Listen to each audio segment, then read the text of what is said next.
नमस्कार।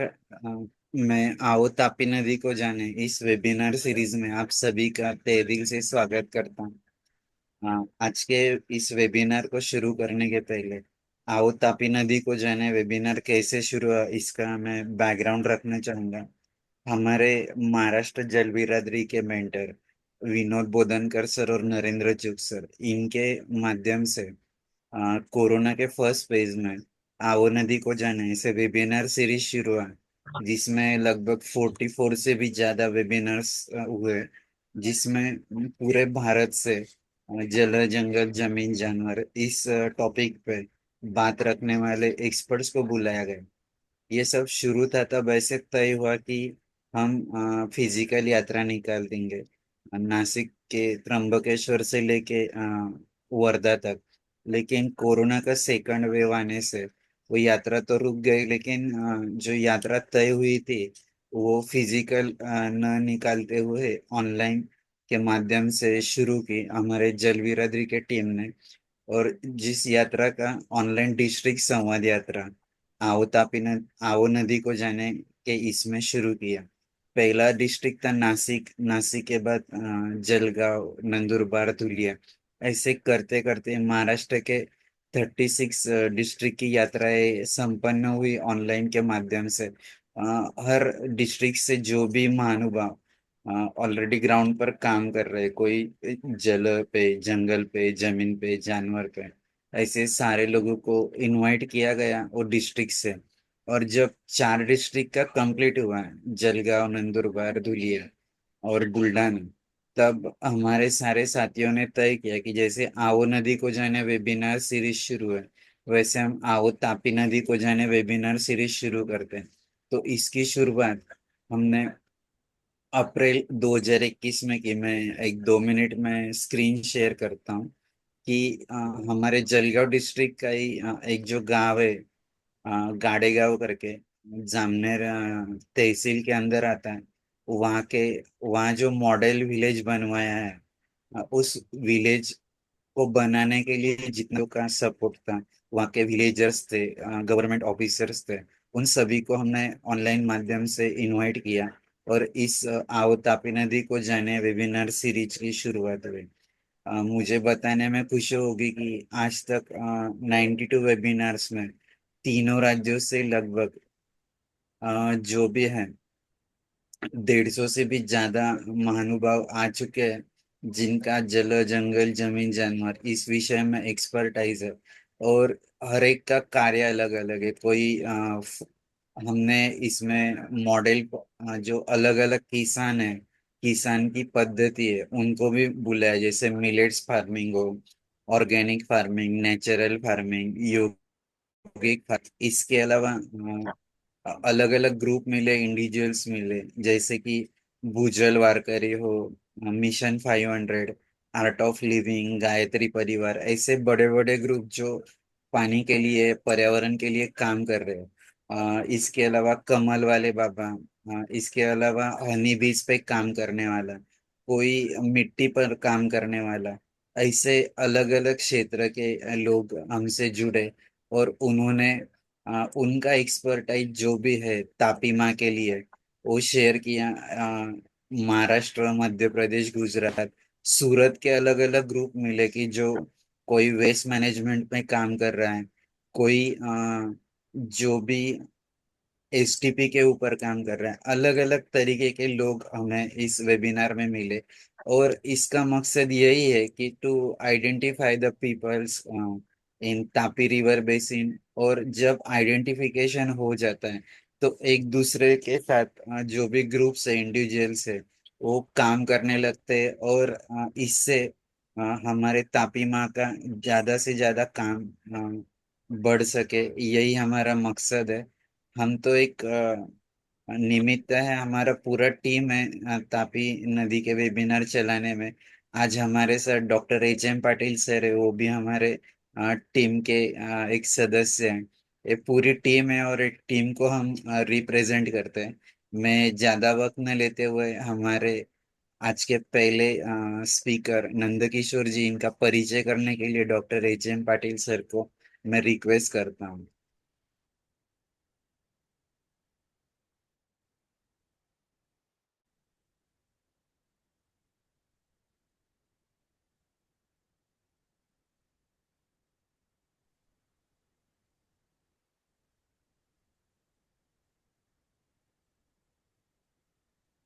सर आपकी आवाज नहीं आ रही है।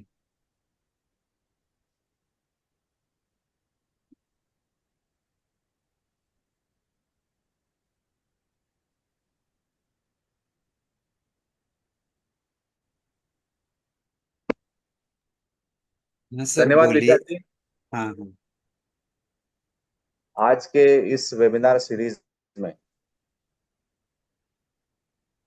आज तक 92 वेबिनार हमारे कंप्लीट हुए हैं और हमें खुशी हो रही है कि 93 वेबिनार में जो दो वक्ता यहाँ पे हमारे साथ में अपनी बात रखने के लिए आए हैं, उनमें से बुल्ढाना डिस्ट्रिक्ट से आदरणीय नंदकिशोर भिकनराव देशमुख साहब, जो माजी सरपंच है आंध्रूड के, तथा चला जानुया नदीला पैनगंगा नदी के वो पैनगंगा नदी के संयोजक भी रहे हैं।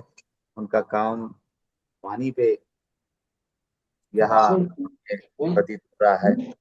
मैं श्री नंद कुमार देशमुख साहब से अनुरोध करूंगा कि हमारे दर्शकों को, हमारी टीम को तापी नदी के वेबिनार में आप अपनी बात रखें और हमें अपने कार्य से प्रेरित करें। नंदकिशोर जी। नमस्कार। एक ही आप मिनट, सभी लोगों हमारे का साथ संजू बरोड़े जी ज्वाइन किए हैं। वो बैतूल मध्य प्रदेश से है। तो देशमुख सर हो सके तो हिंदी में बात रखिएगा ताकि उनको समझ आए। इफ जी जी पॉसिबल, जरूर। नहीं तो फिर मराठी में किया तो कोई दिक्कत नहीं। ओके। अच्छा ठीक है ना, जहाँ ये फ्लुएंटली हिंदी तो नहीं आएगी पर कोशिश करूंगा कि उनको भी थोड़ा समझे, और मैं प्रयास करूंगा कि हिंदी में बात करना। सबको मेरा नमस्कार। आज के तापी नदी को जानिए, इस विषय पर मेरा टॉपिक है जल साक्षरता। जल के महत्व और जल संसाधनों की स्थायी प्रबंध के बारे में जानकारी, दृष्टिकोण और व्यवहार की समझ, इसे जल साक्षरता कहते हैं। अब ये जल साक्षरता का जो ऑथेंटिक है वो मेजरमेंट, उस चीज में मैं नहीं जाऊंगा। मैं थोड़ा अपने भारत का इतिहास में 1-2 मिनट लूंगा, क्योंकि जल आज इतना महत्वपूर्ण क्यों हुआ, अपना इतिहास क्या है, और ये जल आज की तारीख में जो डिजास्टर, दुष्काल जहाँ गिरता है, पानी की कमी आती है, जो ड्राई जोन आते हैं, तो ये क्यों हुआ। हमारा इतिहास कहता है कि जहां जहां तीर्थ क्षेत्र है, जहां नदी के किनारे तीर्थ क्षेत्र रहे हैं, नदी का जो एरिया रहा है, 100-200 साल पहले ये बहुत समृद्ध गांव थे, तीर्थ क्षेत्र थे, आर्थिक विकसित थे, और बड़े बड़े राजाओं की भी यहाँ राजधानी रहा करती थी। काल गुजर गया, इंडस्ट्री आई, वसाहत बढ़ गई, आबादी भी बढ़ गई। उस वजह से जलवायु प्रदूषण और आबादी बढ़ने से जो चीजें अभी आई, और जो लोगों ने इसमें पार्टिसिपेंट सहभाग के लिए आगे आए, और जो सेवा निस्वार्थ भाव से ये जो चला जानो या नदी में नदी जो महाराष्ट्र में प्रोग्राम चल रहा है, ये सब महाराष्ट्र में जो काम चल रहा है, उस हिसाब से पानी के लिए, पानी का अवेयरनेस, जन जागरण के लिए ये चीजें होना जरूरी है, वेबिनार होना जरूरी है, लोगों से संवाद, जागरूकता निर्माण करना जरूरी है। आज विशाल सर से मैं बहुत धन्यवाद दूंगा कि ये 93 है ना, 93 अपना वेबिनार सर, है ना। तो ये अवेयरनेस जलगांव के धुला, धुले, जामनेर, ये तापी नदी के जो क्षेत्र में, क्लस्टर में जो आते हैं, उन लोगों का बहुत बड़ा योगदान योगदान है इस अभियान में। तो ये पानी का जो स्रोत है वो बढ़ाना कैसा है, पानी का जो मैनेजमेंट है, वाटर मैनेजमेंट जो करना है, तो उसके अलग अलग टाइप में जो आते हैं कि अभी पानी का संचय कैसा करना है, जो बारिश का पानी है उसका उपयोग अपने जीवन में कैसा लाना है। तो इस चीजों के ऊपर ध्यान रखकर हमने हमारे गांव में जो किया है, वाटर इंटीग्रेटेड वाटर मैनेजमेंट का प्रोजेक्ट किया, और हमारी जो नदियां हैं, जो उथल उसको बोल रहा था कि जिसकी डिपनेस कम हुई थी, सारा मिट्टी उस मिट्टी उसमें भर गई थी, तो उसका डिपनिंग किया. मी काही शब्द मराठीत बोललो चालेल का? काही हिंदीमध्ये त्या शब्दाचं मराठीतून मला कन्वर्ट करता येणार नाही. बरोबर आहे. काही लोकांसाठी कधी कधी हिंदी बोलत जाईल, हो, त्यांच्यासाठी महत्वाची नहीं, गोष्ट आहे ते. नो प्रॉब्लम सर, आप जो भी हा, कारण आपको तिथे विषय सूटेबल है मग वो बात हा कीजिए. जे गांभीर्यानं सांगायचं ते थोडस बाजूलाच राहते.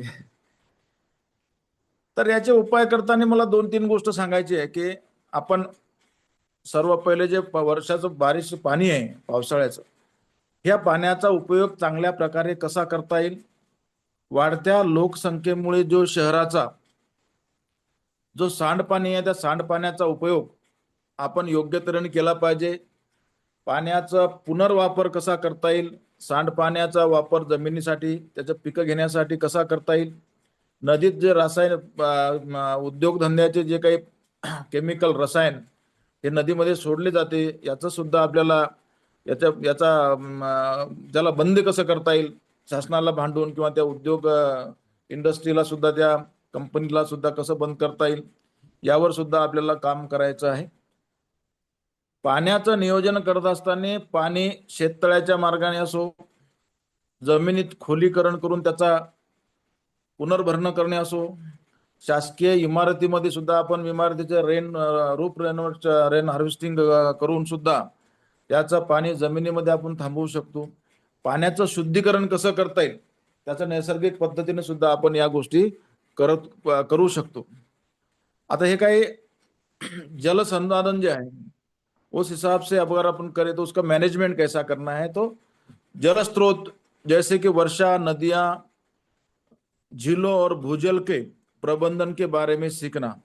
ये जो झील है, नदियां है, तालाब है, उसका अंदर का जो केमिकल जैसा वो मिट्टी रहती है, उसको क्या गाळ बोलते का मराठी, हिंदीत काय म्हणतात त्याला, गाळ, मराठीत गाळ म्हणतात त्याला. तर हे जे सगळं मलबा हा बाहेर काढून जमिनीत पाण्याचं पर्क्युलेशन कसं होईल, या सुद्धा पाण्याचा भूजल स्तर कसा वाढवला जाईल, या सुद्धा या गोष्टीचा विचार आपण या अभियानाद्वारे करणार आहोत. आपण ज्या काही जंगल जमीन आहे, त्या जंगल जमीनमध्ये सुद्धा खाचर पाडून किंवा त्याला आपण पायरीसारखं त्यातलं पाणी खंदक खोदून त्याच्यामध्ये पाणी हे करू शकतो, असे उपाय. आणि जल, जमीन, जंगल, जानवर या सगळ्या 4 चतुसूत्रीवर आपण या गोष्टीचा विचार केला पाहिजे. आपण लोकांमध्ये, आणि या विशेष करून या असं आपल्याला मेजरमेंट चालणारच नाही. आपल्याला या लोकांचा संवाद साधणे, त्या गावागावात जाणे, त्या गावातून लोकसहभागातून हा जो अभियान आहे, हा अभियान आपल्याला लोकांपर्यंत पोहोचवणं महत्वाचं आहे. केवळ शासन स्तरावर हा प्रोग्राम चालणार नाही, तर जनतेत आपल्याला या गोष्टीचा विचार करणे आवश्यक आहे. आपण आर्थिक विकास के लिए hydrology, ecology is equal to economy, जिस देश की पानी का संचय और उसका संरक्षण और उसका जल स्तर जो बढ़ाना है, वो जिस देश में ऐसा प्रोग्राम चलता हो, उस देश की इकोलॉजी यानी कि उनकी जमीन बहुत अच्छी रहेगी और उसमें से आर्थिक जो विकास होगा वो इसी हिसाब से जो hydrology, ecology is equal to economy, इसमें से सामाजिक विकास होगा, मनुष्य का जो आर्थिक विकास के लिए जो जल का स्तर बढ़ाना, उसका संचय करना और अपनी जमीन के लिए उसके अच्छे तरह से उपयोग करना, पानी का कम से कम वापर करके ज्यादा से ज्यादा बेहतर उसका उपयोग कैसा करना है, इस बारे में अपन सोच सकते. इसके लिए सभी लोग कार्य करते हैं. जैसे स्कूल, कॉलेज और विश्वविद्यालय में इसका सिलेबस होना बहुत जरूरी है, क्योंकि जब तक नेक्स्ट जनरेशन के अपन उस पानी का महत्व जब तक नहीं देंगे, उनको पता नहीं चलेगा, तब तक वो पानी का जो वापर है, पानी का जो यूटिलाइजेशन है, वो अच्छी तरह से कर नहीं सकते. म्हणून पाण्याचं महत्त्व जोपर्यंत पुढच्या पिढीला आपल्याला सांगता येणार नाही, शिकवता येणार नाही, तोपर्यंत ही गोष्ट शक्य नाही. म्हणून आपण शासनाकडे, आपण सर्व लोकांनी शासनाकडे सुद्धा हा विषय पहिल्या वर्गापासून ते किमान 7व्या वर्गापर्यंत तरी पाणी हा प्रामुख्याने विषय ठेवला पाहिजे की पाण्याचं जतन कसं केलं पाहिजे, पानी का नियोजन कैसा करना, संरक्षण कैसा करना और उसका जलस्तर कैसे बनाना और उसका यूटिलाइजेशन कैसा करना। क्या अंघुलीच्या वेळेस जब बाथरूम में जाते हैं तो पानी ज्यादा लोग यूज करते हैं, उसका कम से कम वापर करना, और जो जाता है वेस्टेज पानी उसका रियूज कैसा करना, उसके लिए जमीन के लिए वापर रिफिल्टर कैसा करना, वो भी इसके लिए अपन एजुकेशन स्कूल और कॉलेज में देने की मांग करेंगे। कारण की जोपर्यंत प्रशिक्षण आणि लोकसहभाग ही चळवळ जोपर्यंत जनतेतून होणार नाही, म्हणजे शासनाची योजना जरी असली तरी हा जेव्हा जनतेचा आधार होत नाही की जनतेपर्यंत हा पोहोचत नाही, तोपर्यंत आपल्याला ही चळवळ चालू ठेवावी लागणार आहे आणि तशी मागणी सुद्धा शासनाला करावी लागणार आहे। कारण आपण पाण्याचा वापर, पाण्याचं गांभीर्य जनतेमध्ये नाही, लोकांना आजची गरज जी आहे ती भागवल्यासारखं वाटतं, पण पुढे याचं काय होणार, त्याचं गांभीर्य लोकांपर्यंत जोपर्यंत पोहोचणार नाही तोपर्यंत आपला हा अभियान, ही चळवळ किंवा जो पाण्याचा पुढचं जे येणारा दुष्काळ आहे तो आपल्याला आता जाणवला नसला तरी भविष्यात खूप अवघड आहे। तिसरं महायुद्ध सुद्धा म्हणजे जे काही तज्ञ लोक आहे, अभ्यासक आहे, ते सांगतात की तिसरं महायुद्ध सुद्धा या पाण्यामुळेच होणार आहे। कारण पाण्याचा वाटप हा जो प्रत्येक जणाला आवश्यकता वाटते, इंडस्ट्री वाढली, लोकसंख्या वाढत आहे, त्यामुळे पाणी प्रत्येक जण आपापल्या जाणाऱ्या मोठ्या मोठ्या नद्या आहेत त्या अडवून धरण तलाव करत आहे, त्यामुळे पाण्यासाठी खूप मोठं दुर्भिक्ष निर्माण होण्यापेक्षा आपल्या इकडे जो पडणारा पाऊस आहे, खऱ्या अर्थानं भारतामध्ये पाण्याची कमतरता इतर देशांमध्ये पेक्षा जास्त पाऊस इथे पडतो, परंतु त्याचं योग्य नियोजन होत नसल्यामुळे, त्याचा योग्य संरक्षण होत नसल्यामुळे कुठे पूर येतोय, कुठे दुष्काळ पडते। म्हणजे आसाम, बिहार आणि पंजाब मधून जास्त पाणी तिकडे जाते आणि इकडे महाराष्ट्र, मध्य प्रदेश आणि इकडे खाली आपल्या छत्तीसगड सारखे जे काही राज्य आहे तिकडे पाण्याचं दुर्भिक्ष निर्माण होते। म्हणजे हे काय जे विषमता आहे, ही विषमता करण्यासाठी आपल्याला नदी जोड प्रकल्पात सुद्धा करता येईल, तो चालू आहे शासनाचा आपला महत्वाकांक्षी प्रोजेक्ट आहे। तर ह्या गोष्टी जोपर्यंत होणार नाही तोपर्यंत पाणी आपल्याला चांगल्या पद्धतीने मिळणार नाही। आणखी बोलायचं म्हटलं तर याच्यामध्ये सगळ्यात महत्वाचं आहे जे काय जनतेचा सहभाग।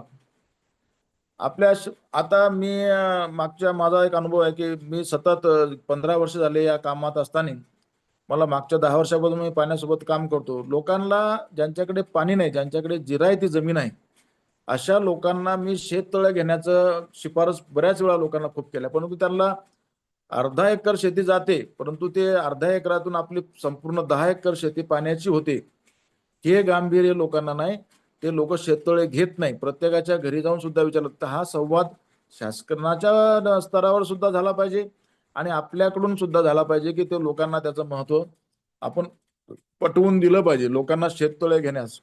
कारण 4 महिने जर पावसाचं पाणी आपण शेततळ्यामध्ये जर ठेवलं तर त्याचा फार मोठा फायदा, म्हणजे मी बघितलंय आमचे शेतकरी, मला तसं सगळ्यांच्या शेतावर जाणं आवडते, मी असे 10 शेतकरी ज्यांचे पाहिले की त्यांचं शेततळ्यामुळे अमुकलाग त्यांच्या जीवनमध्ये, त्यांच्या आर्थिक विकासामध्ये आमूलाग्र बदल झाला।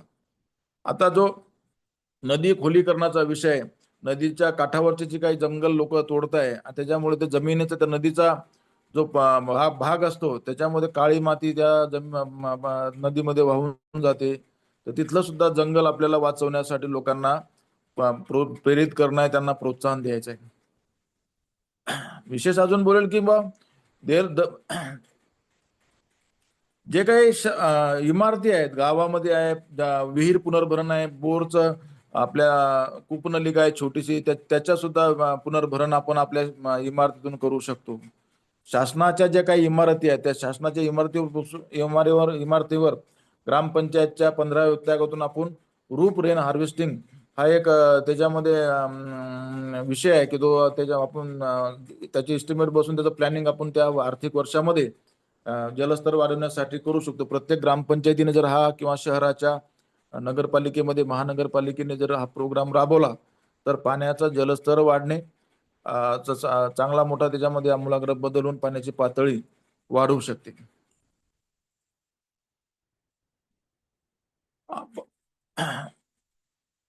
छोटे छोटे नदी तर विषय मोठा, तलाव हा एक धरण जर घेतलं तर 2-4 गावं तिथून हटवण्यात त्यांचं परत पुनर्वसन होते. हा फार खर्चिक बाब आहे.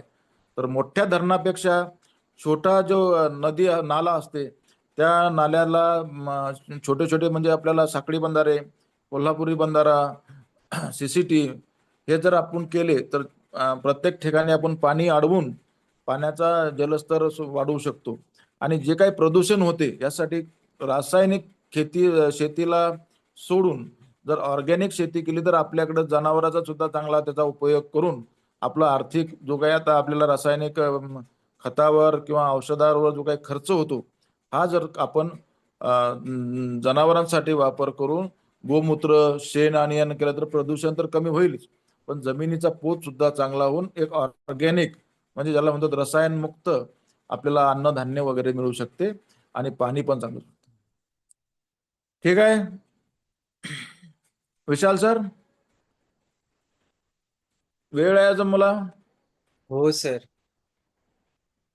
हा, तर माझे असे मी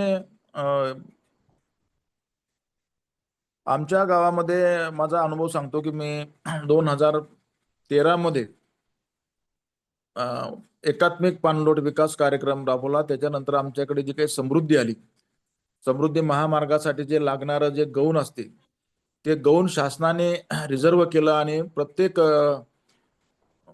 नदी नाले छोट्या छोट्या गोष्टी जिथे जिथे त्यांना गौण लागते त्या गौणाचं हे करून आमच्या गावामध्ये पाण्याचा योग्य नियोजन करून म्हणजे 2 किलोमीटरवरून आम्हाला पाणी आणत होतं. गावात पाण्याची व्यवस्था नव्हती आणि 300, 350, 400 फूट जरी बोर घेतला तरी आम्हाला पाणी लागत नव्हतं.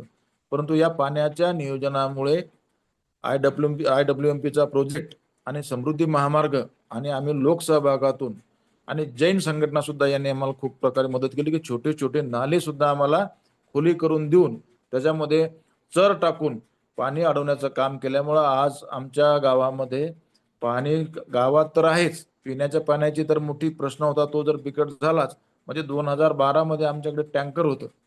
आता सर्व सुविधायुक्त गावातली शेती सिंचन क्षमता वाढली, पिण्याच्या पाण्याचा प्रश्न सुटला आणि पाण्याचा जलस्तर सुद्धा वाढला. त्यामुळे आपण आपल्या महाराष्ट्रामध्ये जनरली आपण जर साधा बोर घ्यायचा असला, कुठं विहीर घ्यायची असली तर आपल्याकडे ते पानाडी नावाचा एक विषय आहे की तो त्या पानाड्याला घेऊन लोक ते एक असा स्पॉट करतात आणि मग ते घेतात. परंतु लोकांना हे सुद्धा आता कळायला नाही की पाणी जमिनीत नाही राहत, पाणी जे वरतून जाते तेच जमिनीत थांबते आणि त्याचा वापर आपण परत करतो. म्हणजे पाण्याचे जोपर्यंत जमिनीत पाण्याची मुरण्याची क्षमता वाढत नाही तोपर्यंत पाणी जमिनीत जाणार नाही, ते परत आपल्याला वापरायला भेटणार नाही. ही सगळी मूळ संकल्पना आहे माझ्याकडून. काय आता बसून मी पहिल्यांदा बोलतोय, कारण माईकवर घेऊन हातात बोलणं हा विषय वेगळा आणि आता हे असं खाली बसून मुद्द्याला हात घालणं हा थोडासा हे झाला. परंतु माझ्याकडून जेवढं शक्य आहे तेवढं मी तुम्हाला एक 15, 30, 40 मिनिटं 25 मिनिटं किती झाले मला वाटते, किती मिनिट झाले विशाल सर? 20 मिनिट. माझं 20 मिनिट झाले. हा, तर हे सगळं पाण्याच्या साक्षरतेविषयी. आणि साक्षरता म्हणजे त्याची काही कॅल्क्युलेशन करणं, वर्गणीकरण करणं, स्क्वेअर मीटर मध्ये एवढं पाणी थांबतं हे लोकांना काही मानसिकतेत बसत नाही. हा एक ऑथेंटिक ज्याला एक अभ्यासू माणसाचा विषय आहे. परंतु अभ्यासू माणूस जेव्हा शेतकऱ्यापर्यंत सामान्य माणसापर्यंत पोहोचते तेव्हा लोकांना या कॅल्क्युलेशनची गरज नाही. मुळात पाण्याचा प्रश्न किती गंभीर आहे, सामाजिक भान काय असलं पाहिजे आणि पाण्यासाठी जो काही संरक्षणासाठी किंवा पाण्याचा स्तर वाढवण्यासाठी किंवा पाणी स्वच्छ करण्यासाठी, जमीन प्रदूषण मुक्त करण्यासाठी, या हवेला प्रदूषण मुक्त करण्यासाठी आवश्यक बाबी काय, तर त्यासाठी आपल्याला वृक्ष लागवड करणे अत्यंत महत्वाचं आहे. वृक्ष लागवडीशिवाय हवेतील प्रदूषण कमी होणार नाही. कारण इंडस्ट्री जोपर्यंत आहे, कायदे हे शासनाचे कडक व्हायला पाहिजे. सगळे लोक उद्योगासाठी उपयोग करतात, पण ते उद्योग धंदा करणाऱ्यांनी आपण जे प्रदूषण करतो त्या प्रदूषणाच्या पेक्षा जास्त झाडे लावली पाहिजे किंवा त्याने ते लोकांकडून शेती कॉन्ट्रॅक्ट करून तिथे झाडं लावून ते जे प्रदूषण करतात त्याच्या मोबदल्यात त्यांनी वृक्ष लागवड केली पाहिजे, असा कायदा कडक करावा लागेल. त्यामुळे जे प्रदूषण करतात त्या प्रदूषणाला अगेन्स्ट मध्ये तेवढं त्या हवेतील प्रदूषण कमी करण्यासाठी सुद्धा चांगला ऑक्सिजन निर्माण करणं गरजेचं आहे. आणि ते ऑक्सिजन हा वृक्ष लागवडीपासून जर झाडं जगली तरच ऑक्सिजन हवा प्रदूषण मुक्त राहील. पाण्याचा स्तर चांगला टिकवण्यासाठी आपली जमीन चांगली पाहिजे. जमिनीत पाणी जर गेलं नाही तर ते पाणी बाहेरून वाहून जाईल. त्यासाठी जमिनीचा पोत चांगला असण्यासाठी आपल्याला जमिनीची रसायन मुक्त करण्यासाठी आपल्याकडे जनावर असणं आवश्यक आहे. त्यासाठी शासनाने शेतकऱ्यांना जनावरांसाठी सुद्धा प्रोत्साहित केलं पाहिजे. त्यांना सुद्धा अनुदान किंवा त्यांच्या चाऱ्याचा प्रश्न रोजगार हमी योजनेच्या माध्यमातून आता शासनाने गोरक्षण संस्थांना सुद्धा हे दिलं की बाबा 3 वर्ष गोरक्षण संस्था चालला, मग 100 गायला एवढं, 200 गायला एवढं, जनावराला तेवढं. परंतु प्रत्येक शेतकऱ्याला ज्यांच्याकडे गुरंढोरं आहे, जनावर आहे, त्यांना सुद्धा रोजगार हमी योजनेमधून लाभ भेटला पाहिजे. त्यांचा चाऱ्याचा प्रश्न किंवा जो काही लेबर चार्जेस आहे तो सुद्धा त्यांनी दिला पाहिजे. गोरक्षण संस्थावाल्याला दिल्यापेक्षा अजून त्यांना देऊ नका असं मी म्हणणार नाही, परंतु शेतकऱ्यांना जर दिलं तर लोक आता गाई जनावर म्हशी वगैरे आपल्याला ठेवायला लागतील, म्हणून त्यांच्याकडे आपोआप शेणखत तयार होईल आणि शेणखत ते शेतात टाकतील, जेणेकरून त्यांचा रासायनिककडेचा कल कमी होईल. दुसरी गोष्ट, आपण आता जे काही रसायनयुक्त पेस्टिसाइड्स वगैरे जे वापरतो त्यासाठी गोमूत्र किंवा आपल्याला पंचगव्य, दशपर्णी या सगळ्यांचा अवेअरनेस करून यांना कुठेतरी राजकीय म्हणजे त्याला म्हणतात की शासनाचा राजाश्रय असल्याशिवाय पुढे होणार नाही. आणि जे काही ऑर्गॅनिक कंपन्या आहे यांना सबसिडी दिली पाहिजे. आता ऑर्गॅनिक कंपनीसाठी पेक्षा रासायनिक खतांना सबसिडी शासन देते आणि ते शासनाने ते बंद करून ऑर्गॅनिक जे फार्मिंग कंपनी आहे ते प्रोड्यूस मॅन्युफॅक्चरिंग करतील त्यांना हा आधार जर दिला तर माझ्या मते स्वस्तात आपल्याला ऑर्गॅनिक खत मिळेल आणि शेतीचा पोत सामू सुद्धा पीएच चांगला होण्यासाठी मदत होईल. हे सगळं करत असताना आपण शासनाने या गोष्टी केल्यापेक्षा आपणही सुद्धा लोकांमध्ये जनजागृती केली पाहिजे. मी आता 1-2 मीटिंग्स मागच्या महिन्यात घेतल्या होत्या की बा पुढच्या आता नियोजन कसं करायचं उन्हाळ्याचं. तर त्या उन्हाळ्याच्या नियोजनासाठी शेतकऱ्यांना काही जे पिकं आहे पिकं बदल करणे, सोयाबीन सारख्या पिकाला जर जास्त फवारणी करायची असेल तर ते करू नका. शेवग्यासारखे पिकं घ्या जे ऑर्गॅनिक मधून येतात. शेवगा पाल्याने आपली जमिनीचा पोतदा चांगला होतो. शेवगामध्ये फॉस्फेट त्यांच्या मुळापासून मॅग्नेशियम हे मुळात तयार होते. तर अशा पद्धतीचे काही मीटिंग्स घेतल्या, कारण शेवगा आता सध्या सुपर फूड म्हणून पुढे यायला लागला. ऑर्गॅनिक शेतीमधून शेवगा चांगला पर्याय आहे. तर अशा काही गोष्टी या लोकांपर्यंत पोहोचल्या पाहिजे की ज्या आर्थिक बाबीच्याही चांगल्या आहेत, प्रदूषणही कमी करते आणि जमिनीचा पोत सुद्धा सुद्धा त्याने त्यांना विशेष म्हणजे मेंटेनन्स नाही. त्यांची संरक्षण करण्यासाठी जास्तीची आगाऊ फवारणी करायची गरज नाही, पेस्टिसाइड्स वापरण्याची गरज नाही. म्हणून अशा प्रकारे वेगवेगळ्या पद्धतीनं नियोजन केलं पाहिजे. शासन स्तरावर आपल्या भूमिका मांडल्या पाहिजे, पत्र लिहिले पाहिजे की जे काही आपण चळवळ उभी केली खऱ्या अर्थानं या चळवळीचा संवाद हा जनतेपर्यंत पोहोचला पाहिजे. आपण नेहमी स्वतःसाठी तर आपण त्याचा उपयोग केला पाहिजे. प्लास्टिकचा वापर जास्त आहे तो कमी केला पाहिजे. आपण पिशव्या घेऊन बाजारात गेलो पाहिजे, त्यामुळे प्रदूषण कमी होईल. जमिनीत त्या जो काही प्लास्टिक जाते त्याच्यामुळे प्रदूषण जास्त होते, म्हणून प्लास्टिकच्या पिशव्या सुद्धा आपण स्वतः टाळायला पाहिजे. कोणी दुकानदार देत असला तरी ते आपण घ्यायचे नाही, स्वतः नेहमी एक पिशवी ठेवायला पाहिजे.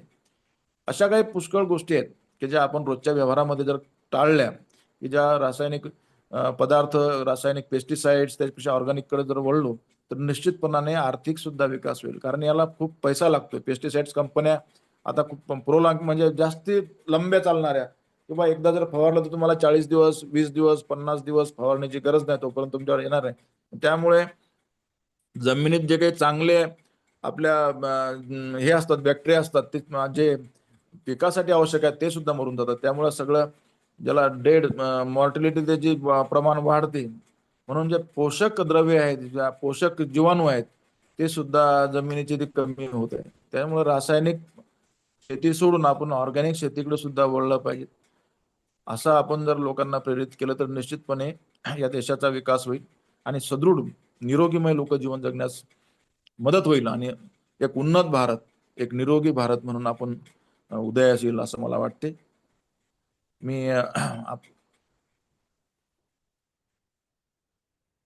विशाल सर, मला हिंदीत काही जास्त जमलं नाही, कारण हा ओके फ्लो सर. जो लँग्वेजचा जो फ्लुएंटली बोल, हा, तर तो काही याचं कारण सांगतो की ती सवय नाही आपल्याला. एक दोन वाक्य कोणासोबत जुजबी संवाद जर करायचा असला तर आपण हिंदी बोलू किंवा इंग्लिश बोलू शकतो, पण कंटिन्यू जेव्हा आपण बोलतो एखाद्या विषयावर, तेव्हा मराठी मध्येच बोललं की समाधान होईल, एक फील येतो की आपण काहीतरी बोललो.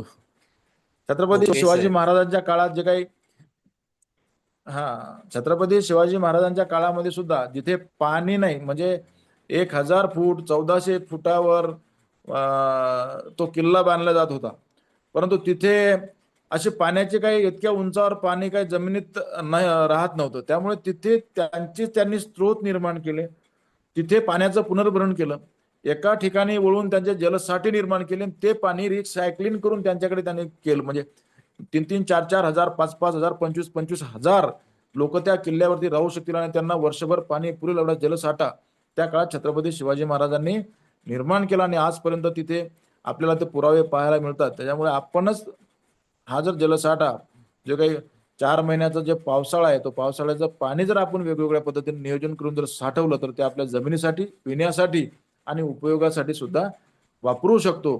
त्यासाठी जो वरचा पावसाळ्यातला जो पाणी आहे, तो पाणी आपल्याला संचय करणं हे फार महत्वाची गोष्ट आहे.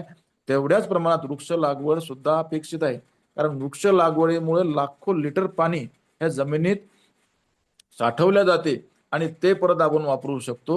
विहिरीच्या माध्यमातून, बोरवेलच्या माध्यमातून हे आपण परत ते उपसू शकतो. बरोबर, पाण्यात जमिनीत असा कोणता विशिष्ट एक फक्त जो स्टोरेज असते 200-300 वर्षाचा, त्यावेळेस आपण जर तो तिथे बोरवेल किंवा ते घेतला, तर तितकं पाणी बाहेर गेल्यानंतर ते ड्राय होऊन जाते. कारण नवीन पाणी साठा निर्माण होण्यासाठी आणि तेवढ्या पाणी संचय करण्यासाठी खूप वर्ष लागतात. पण आजपासूनच आपण जर ते नियोजन केलं की जमिनीतला पाणी साठा शिल्लकचा उपसल्यापेक्षा जो वर्षाचा जो पावसाळ्याचा पाणी आहे, तो जर आपण शेततळ्याच्या माध्यमातून, बंधाऱ्याच्या माध्यमातून किंवा वेगवेगळ्या ज्या काही आपण उपचार घेतो, वॉटर मॅनेजमेंट करतो, त्या उपचाराची सुद्धा त्याचा फायदा होईल आपल्याला. तरच पाणी टिकेल. पाण्याचा वापर योग्य प्रकारे केला तर टिकेल. धंद्याला जो काही पाण्याचा रसायन टाकून जो पाणी नदीमध्ये टाकतात, ते त्या नदीचं सुद्धा तशा पद्धतीने आपल्याला शासनाचे कडक धोरणं त्यांना पाठपुरावा करून हे जे पाण्याचं प्रदूषित पाणी करतात, त्यांना सुद्धा आळा घालायला पाहिजे. कारण नाशिकच्या नदीवर गोदावरी नदी आहे, जायकवाडी आहे, नाशिकला नदी आहे, त्याचे आंदोलन पुण्याची आहे मुळा मुठा, त्यांचं आंदोलन सतत आपल्या संघटनेकडून सुरू आहे, जलबर बिरादरीकडून. त्याचा काही योग्य असा मला वाटते काही ठिकाणी त्याचा प्रतिसाद आहे, काही ठिकाणी कोणी ऐकत नाही, तिथले सीईओ वगैरे म्युन्सिपल कॉर्पोरेशनचे. तर त्यांना थोडंसं अजून आपल्याला जे वारंवार आंदोलन किंवा लोकशाही मार्गाने जे काही शक्य आपले जे काही अस्त्र असतात, त्या अस्त्राचा वापर करून हे सगळं नियोजन केलं पाहिजे, अशा मताचा मी आहे. धन्यवाद सर, मला संधी मिळाली, तुम्ही बोलावलं वेबिनारसाठी आणि 2 शब्द माझे अनुभव सांगण्यासाठी, शेअर करण्यासाठी मला निमंत्रित केलं, त्याबद्दल मी तुमचा शुक्रिया खरोखर सर. आप आभारी बने आहे. रहिए. आप बने रहिए. हमारे दूसरे वक्ता राजपूत सर है, उनके टॉक के बाद हम क्वेश्चन आंसर के लिए जाएंगे. तब तक आप बने रहिए. ठीक है सर. मैं doctor okay. HM. Patil sir से रिक्वेस्ट करता हूँ कि हमारे अगले वक्ता श्री शिवाजी राजपूत सर, उनका परिचय कर.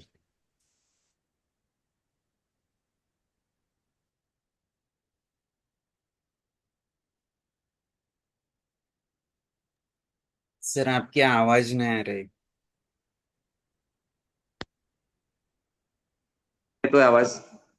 हाँ हाँ. धन्यवाद देशमुख सर, धन्यवाद. आपने अपनी कार्य कुशलता का परिचय अपनी बातों से दिया है और जो संदेश आपने हमारे तक पहुंचाया है, हमें आशा है कि ये लोगों को प्रेरित करेगा. अगले वक्ता जिन्होंने खुद 50 एकड़ में लगभग 19 प्रकार की बांबू की प्रजाति या 33,000 बांबू के वृक्ष उन्होंने लगाया है, ऐसे हमारे वक्ता श्री शिवाजी लोटन सिंह राजपूत जी, भोरखेड़ा तालुका शिरपुर, जिला धुले के रहवासी है. 30 सालों से उन्होंने आज तक 6 लाख के ऊपर पेड़ लगाए हैं और इन्हीं के बदौलत उन्हें जो पुरस्कार गवर्नमेंट ऑफ इंडिया से, महाराष्ट्र गवर्नमेंट से मिले हैं, उनमें इंदिरा प्रियदर्शनी वृक्ष मित्र पुरस्कार भारत सरकार द्वारा दिया जा चुका है। वनश्री महाराष्ट्र सरकार द्वारा 2005 में दिया जा चुका है। उद्यान पंडित, ये भी महाराष्ट्र सरकार ने उन्हें नवाजा है। वसंतराव नाईक पुरस्कार, इंडिया बुक ऑफ रिकॉर्ड पुरस्कार, आशिया बुक ऑफ रिकॉर्ड, ऐसे कई सारे पुरस्कार से उन्हें सम्मानित किया गया है। वृक्ष संवर्धन करना ये हमारी विरासत है और उसे वो संभाले हुए है, और वो निरंतर किसी भी सन, उत्सव या किसी का बर्थडे हो, उसी के उपलक्ष्य में वृक्ष लगाना वो अपना परम कर्तव्य समझते हैं। ऐसे शिवाजी जी राजपूत साहब, मैं इन्हें आमंत्रित करता हूं कि वो हमारे श्रोताओं को संबोधित करें। शिवाजी जी। आवाज येतोय का आता? हाँ, ये तो है साहेब। हा. पाटील सर नमस्कार. विशाल जी नमस्कार। नमस्कार. देशमुख सर नमस्कार. आणि जल बिरादरीची टीम सर्वांना माझा नमस्कार.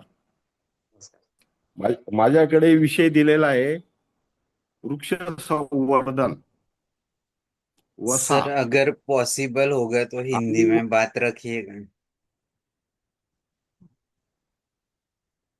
ठीक है, जि, जो भी जितना आएगा उतना मैं जितना हिंदी हो में बात सके। करूंगा. हाँ हाँ हाँ। वैसा भी हमारा हिंदी का सब्जेक्ट नहीं है, वो बार बार लैंग्वेज मुंह में नहीं आती है, कभी कभी मुंह में तो सब बिगड़ जाएगी तो क्षमा करना. अभी एक जो वृक्ष का मैंने व्रत लिया है, मैंने ये क्यों लिया है, ये जो मैंने 30 साल पहले मैंने पढ़ा था, साहित्य में मैं पढ़ा था पर्यावरण में काम का बोझ है. क्योंकि वातावरण पर्यावरण इतना बिगड़ गया है, इस वजह से आपातकालीन में ज्यादा बरसात हो रही है, पानी ज्यादा गिर रहा है, अकाल आ रही है. हाँ, जो मिनिमम सरासरी सब जगह की एवरेज थी वो मिल नहीं रही है. वो कभी कभी 3-4 दिन में बारिश खत्म हो जाती है, वो एवरेज मिल जाता है, कभी कभी 2 महीने तक बारिश नहीं आती है. ये जो सब दृश्य है, ये आप सब लोग देख रहे हैं, ये किसके लिए हो रहा है? ये जो है ना, जंगल कट रहे, सब पेड़ कट रहे, वो पर्यावरण, ये पर्यावरण संतुलन के लिए 33% जंगल होना गवर्नमेंट का रूल्स है. तो अभी अपना भारत सरकार में इंसैट 2 ये उपग्रह से ऐसा सिद्ध हुआ है कि अपने भारत में सिर्फ अभी 16% जंगल शाबित है. तभी 33% जंगल लाने के लिए 16% जंगल, यानी अपने को बहुत काम करना है. इसलिए अपना पर्यावरण है ना, तो चल बिचिल हो गया है. सब कभी कभी अकाल आ रहा है, कभी ज्यादा पानी गिर रही है, नदी नालों को बाढ़ आ रही है. ये जो हो चुका है, ये सब पर्यावरण बिगड़ गया. इसलिए वृक्ष संवर्धन करना बहुत जरूरी है. ये मैंने साहित्य में 30 साल पहले मैंने ये पढ़ा, और तब से मैंने सोचा कि अपने को वृक्ष संवर्धन, पेड़ लगाने में, बहुत पर्यावरण संतुलन में अपने को काम करना बहुत जरूरी है. वैसा तो मैं पॉलिटेक्निक इंजीनियर हुआ हूँ, मुझे बहुत अच्छी सर्विस मिलने वाली थी, लेकिन मैंने उसका स्वीकार नहीं किया. वो मेरे गांव में आके, मैं जैसा पॉलिटेक्निक इंजीनियर, मैं 2 साल तक मैंने जॉब किया. वो जॉब में मुझे अच्छा नहीं लग रहा था कि वातावरण खराब है, इसको सुधारने के लिए बहुत लोगों की जरूरत है, लाख करोड़ों लोगों की जरूरत है. अपने क्या तो सब लोग किएंगे. तो मैंने ये 30 साल से पहले से ये मैंने पेड़ लगाने का काम चालू किया है. ये जो मैंने शुरुआत में मैंने साग का प्लांटेशन किया था, नीम के पौधे का किया था, शू बाबुल का किया था, नीलगिरी यूकेलिप्टस का किया था। ये 30 साल में मेरे मेरे खेती में, मेरे आजू बाजू के गांव में, मेरे परिसर में मैं सब ग्रीनरी करवा दी थी। ये करते करते समय मेरे अब तक, ये मेरी 30 साल की, ये जो मेरा प्रवास है, ये 30 साल के प्रवास में मैंने अब तक 6 लाख पौधे लगा चुका हूँ। और ये करते हुए मुझे ऐसा ख्याल आया कि लोगों को बहुत इच्छा थी पौधे लगाने के लिए। जब मेरे पास लोग कांटेक्ट करते थे, हमको भी लगाने का है पेड़, तो मैंने क्या किया, सब लोगों को लगाने की इच्छा है, लोगों को अपने के ये इसमें ये अपने रास्ते में लाने का है, अपना प्रवाह में लाने का है। इसलिए मेरे यहाँ मैंने पौधशाला तैयार की। ये पौधशाला में हर साल मैंने 3-3, 4-4, 5-5 लाख पौधा तैयार करता था।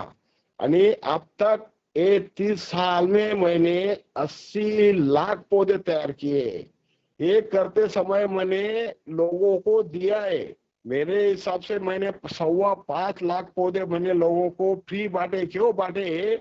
लोगों की बहुत इच्छा थी। हर ग्राम पंचायत में, तहसील में, संस्था में, एजुकेशन सोसाइटी में, हर जगह मैंने पौधे बांटे।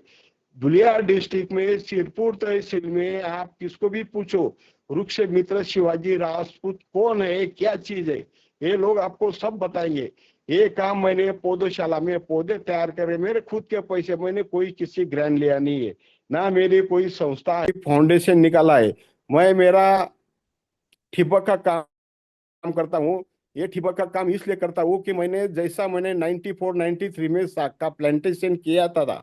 वो प्लांटेशन के लिए मैंने एक मॉडल बनाया था खेत का। ये मॉडल देखने के लिए मेरे यहाँ अब तक 40,000 किसान आ चुके थे। और ये मॉडल देखते बहुत कंपनी के मेरे खेत में प्रोग्राम किए। ये देखते हुए जैन इरिगेशन ने मुझे उस वक्त 30 साल पहले 1994 को मुझे जैन इरिगेशन की डीलरशिप दी। आणि वो मेरा काम बहुत बहुत इम्पोर्टेंट, वृक्ष संवर्धन तो करना ही है अपने को, लेकिन पानी का ही अपने को संवर्धन करने का, इलेक्ट्रिसिटी का ही अपने को संवर्धन करने का है। इसलिए मैंने जैन की डीलरशिप ले आया हूँ। जैन की डीलरशिप माध्यम से मैंने ड्रिप इरिगेशन हर किसान के घर जाके, हर किसान के खेत में जाके मैंने ड्रिप सिंचाई की प्रणाली बैठाई। वो ड्रिप सिंचाई का मेरे हिसाब से 6,000 किसानों के खेत में मैंने ड्रिप इरिगेशन सिंचाई बैठाई है। और वो 30 साल से मैंने पानी की भी बहुत बचत किया है। वो जो ड्रिप सिंचाई का जो मैं काम कर रहा था उसमें मुझे पैसे मिल रहे थे। वो पैसे मैंने 25% हो या 50% हो या 100% हो, मैंने पूरे के पूरे पैसे मैंने पर्यावरण में लगा दिया है, पेड़ों में लगा दिया है, जंगलों में लगा दिया है, और मेरी पौधशाला में लगा दिया है। मैंने कोई शासन का एक फंड लिया नहीं, कोई मैंने फाउंडेशन निकाला है, मैंने कोई सेवाभावी संस्था निकाली नहीं, क्योंकि मैं 2 पैसे मैंने कमाया था। वो 2 पैसे, वो जो पैसा कमाया वो मैंने पूरा मेरे वर्क काम में मैंने डाला है। एक काम करते मैंने पर्यावरण का बहुत अच्छा काम किया है। मैं नहीं बोल रहा हूँ, ये जो मुझे अवार्ड मिले, ये अवार्ड ही मुझे प्रशस्ति पत्र दे रहे, इसलिए मुझे समझ रहा है कि मैंने बहुत अच्छा काम किया है। ये काम करते वक्त जो मुझे 6 लाख पौधे लगाए, ये मुझे बहुत खुशी है। इतनी खुशी है कि मैं ये क्या अब तक क्या कर चुका हूँ। ये चैलेंजिंग जॉब है। इसमें सातत्य रखा है 30 साल। कई भी लोग क्या करते हैं, पुरस्कार मिल जाता है और काम छोड़ देते। जैसे मैंने ये 3 साल, ये जो मैंने 1993-94 में मैंने एक काम किया था, तब मुझे शासन मेरे द्वार पे आई थी, मेरे दरवाजे पे आई थी। वो गवर्नमेंट के ऑफिसर मेरे पास आए थे। उन्होंने मुझे बोला कि आप वनश्री का अवार्ड प्रस्ताव तैयार करो। तो मुझे अवार्ड क्या चीज थी ये मुझे पता नहीं था। तब मैंने वनश्री के अवार्ड के लिए मैंने कागज तैयार किए, प्रस्ताव डाला, तो मुझे वनश्री अवार्ड, मुझे उस टाइम मेरी उम्र सिर्फ 2829 साल की थी, वो मुझे वनश्री अवार्ड 1998 में मिला था।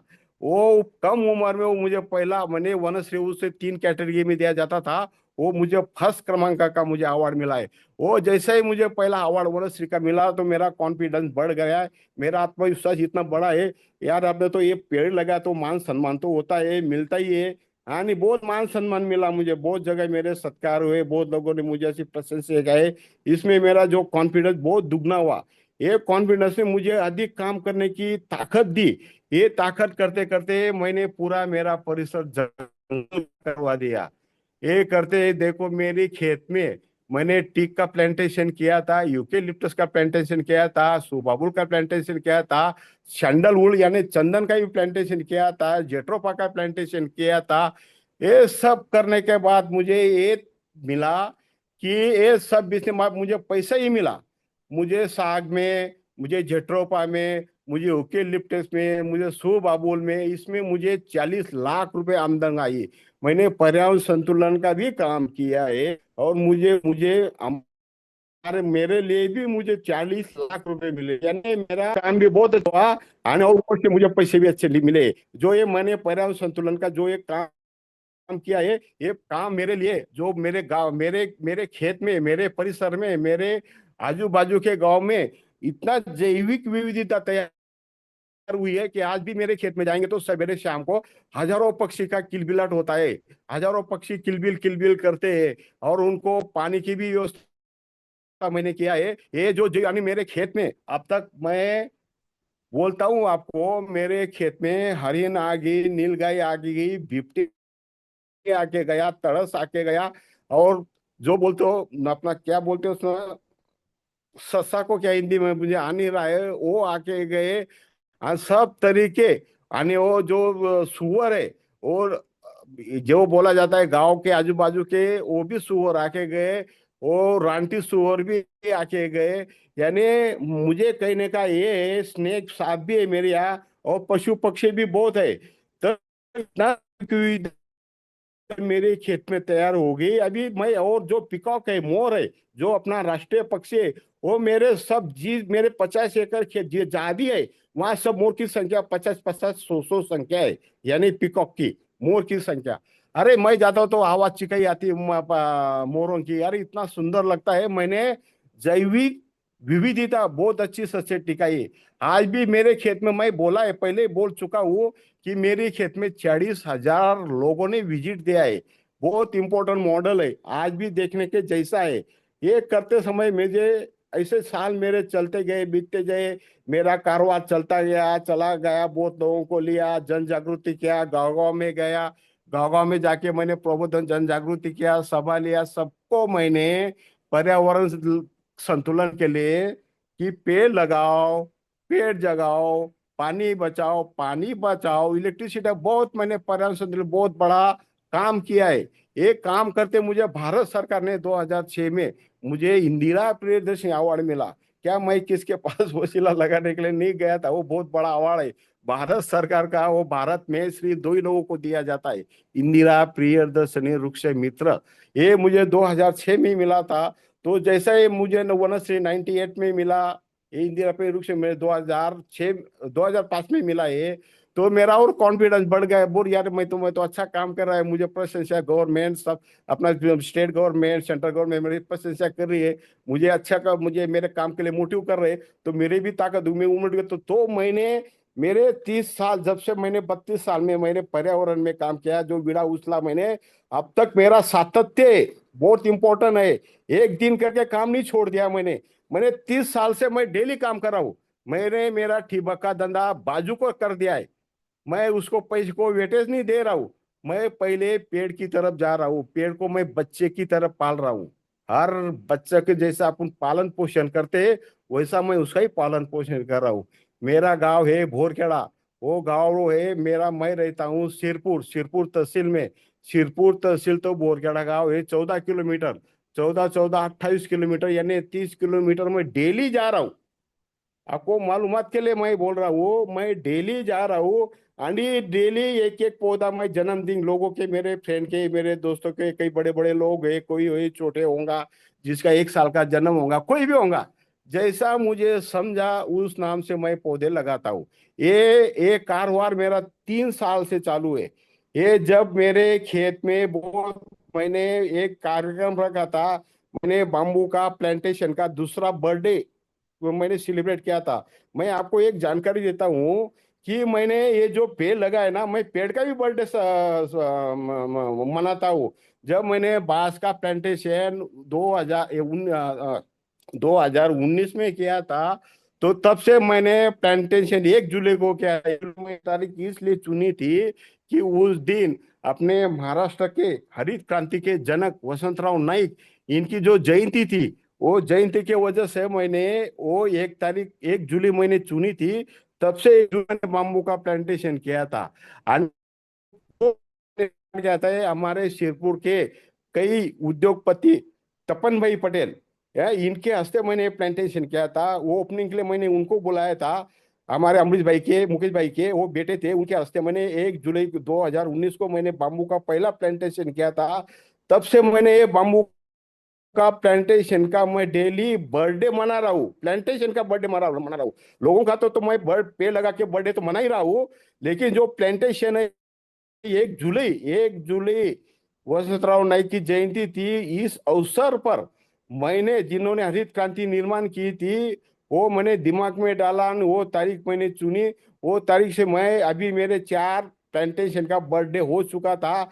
और जो मैंने प्लांटेशन जो जो दूसरा बर्थडे था, तब मैंने हमारे धुलिया डिस्ट्रिक्ट जो जो कलेक्टर है जलज शर्मा साहब, इनको ने बड़े बड़े हस्ती को मैंने बोला था, 700-800 लोग आए थे।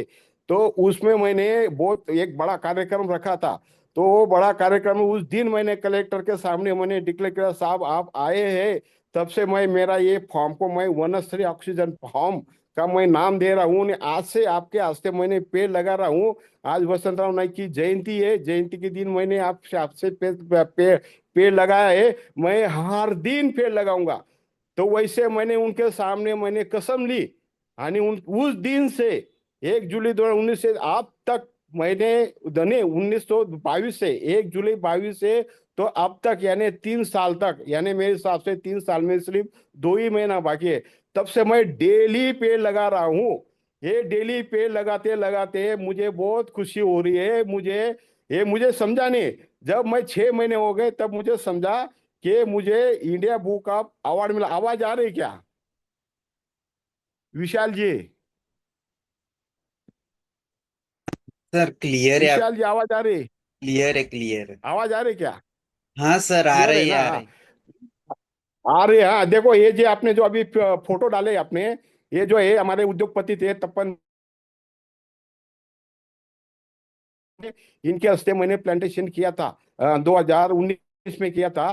तो 2022 जब कलेक्टर साहब आए थे, हाँ ये जो था ये पहला बर्थडे था हमारे जो काशीराम दादा आणि जिला परिषद अध्यक्ष तुषार भाऊ रंदे, ये सब प्रतिष्ठित लोग, ये जो जो बर्थडे मनाया था, ये फर्स्ट बर्थडे हमारा प्लांटेशन का फर्स्ट बर्थडे था। और दूसरा जो बर्थडे मैंने मनाया है वो हमारे धुले जिले के कलेक्टर जलज शर्मा, हाँ ये जी जलज शर्मा है, ये जलज शर्मा ये कलेक्टर साहब के हस्ते मैंने मनवाया था। तब से मैंने डेली एक रुख से लगाने का मैंने कसम खाई है। कसम खाई यानी वो मैंने उसको सातत्य दिया, ये अपने को करना चाहिए, हर दिन पेड़ लगाना। मैं लगाऊंगा होता तो मेरे मेरे देख के हजारों लोग लगाएंगे, यानी पेड़ ज्यादा लगेंगे। यही मेरा उसके पीछा मेरा यही रहा है कि मैं ये पेड़ लगाऊंगा तो लोग बहुत अच्छी तरह से वो भी लगाएंगे। यानी ये अच्छा टाइम है कि हर लोगों ने अच्छे अच्छे दिन के लिए, जन्मदिन हो या कोई स्मृति दिन हो या कोई कुछ मिला, कोई आनंद का दिन हो, कोई उत्सव हो, क्या कोई कोई त्योहार हो, उस दिन हर आदमी में, इंडिया के हर आदमी ने एक एक पेड़ लगाना चाहिए। बहुत इंपॉर्टेंट है। जैसा मैंने ये काम किया, इसे करोड़ों लोग लाखों लोग काम करेंगे ना, गवर्नमेंट को 1 रुपया खर्च करने की जरूरत नहीं है। आज तक मैं बोल रहा हूँ गवर्नमेंट पर्यावरण संतुलन में अब जाओ रुपए पैसा खर्च कर रहे हैं। ऐसे सिर्फ शिवाजी राजपूत जैसे 1 लाख लोगों को तैयार करो, ये सब ग्रीनरी भारत में हो जाएगी। मैं चैलेंज से बात करता हूँ सही में। ये एक अपनी अभी जल बिरादरी टीम है, मैं आपको रिक्वेस्ट करता हूँ, ये आवाज है महाराष्ट्र शासन का, केंद्र सरकार तक घुमाओ आप, हाँ, आणि ये पहुंचाओ आप अच्छी तरह से।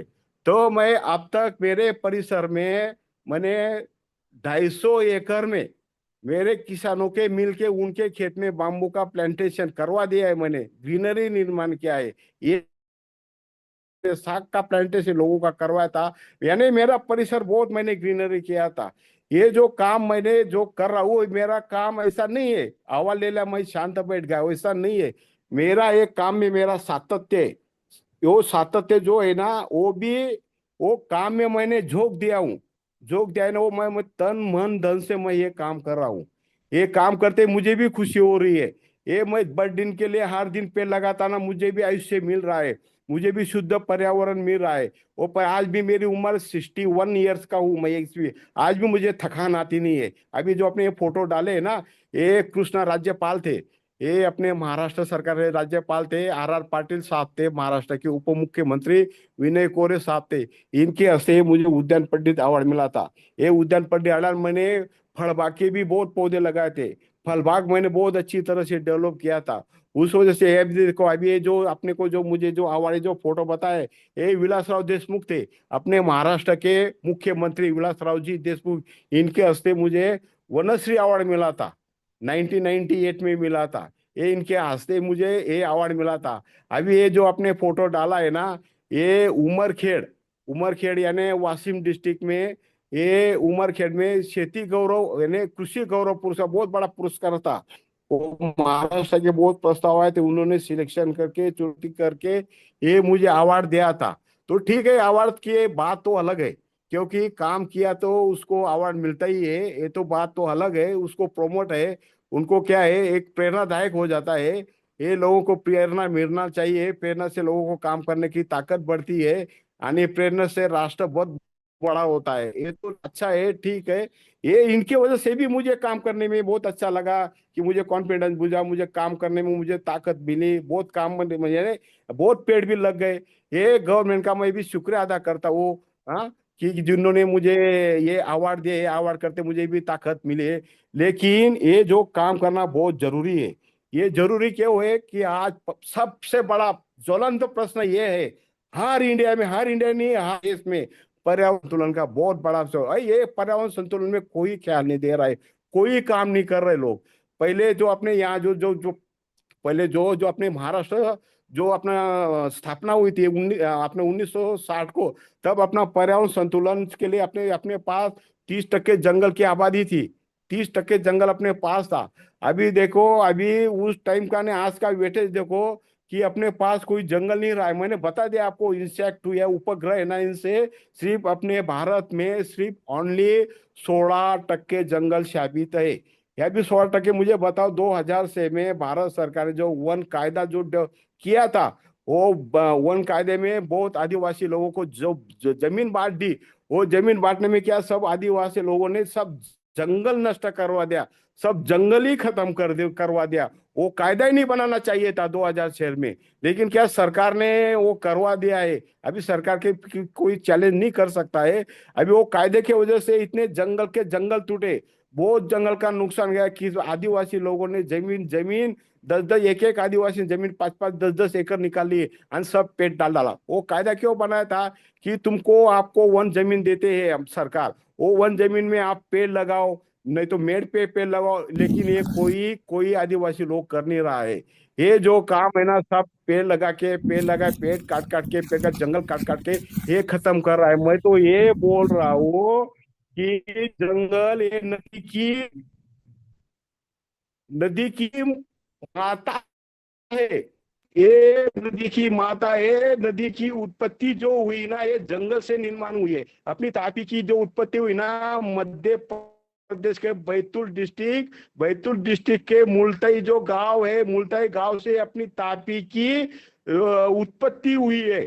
ये जो जंगल से उत्पत्ति अपनी तापी की हुई ना, ये कोई सोचना, ये एक अपनी तापी नहीं, जितने भी अपने इंडिया में जो नदियां है, की जो उत्पत्ति हुई है वो जंगल से हुई है। यानी जंगल ही न खत्म कर दे, जंगल खत्म हो जाएगा, तुम्हारे नदिया में कहाँ पानी रहेगा, पानी नहीं रहेगा, सब पानी खत्म हो जाएगा।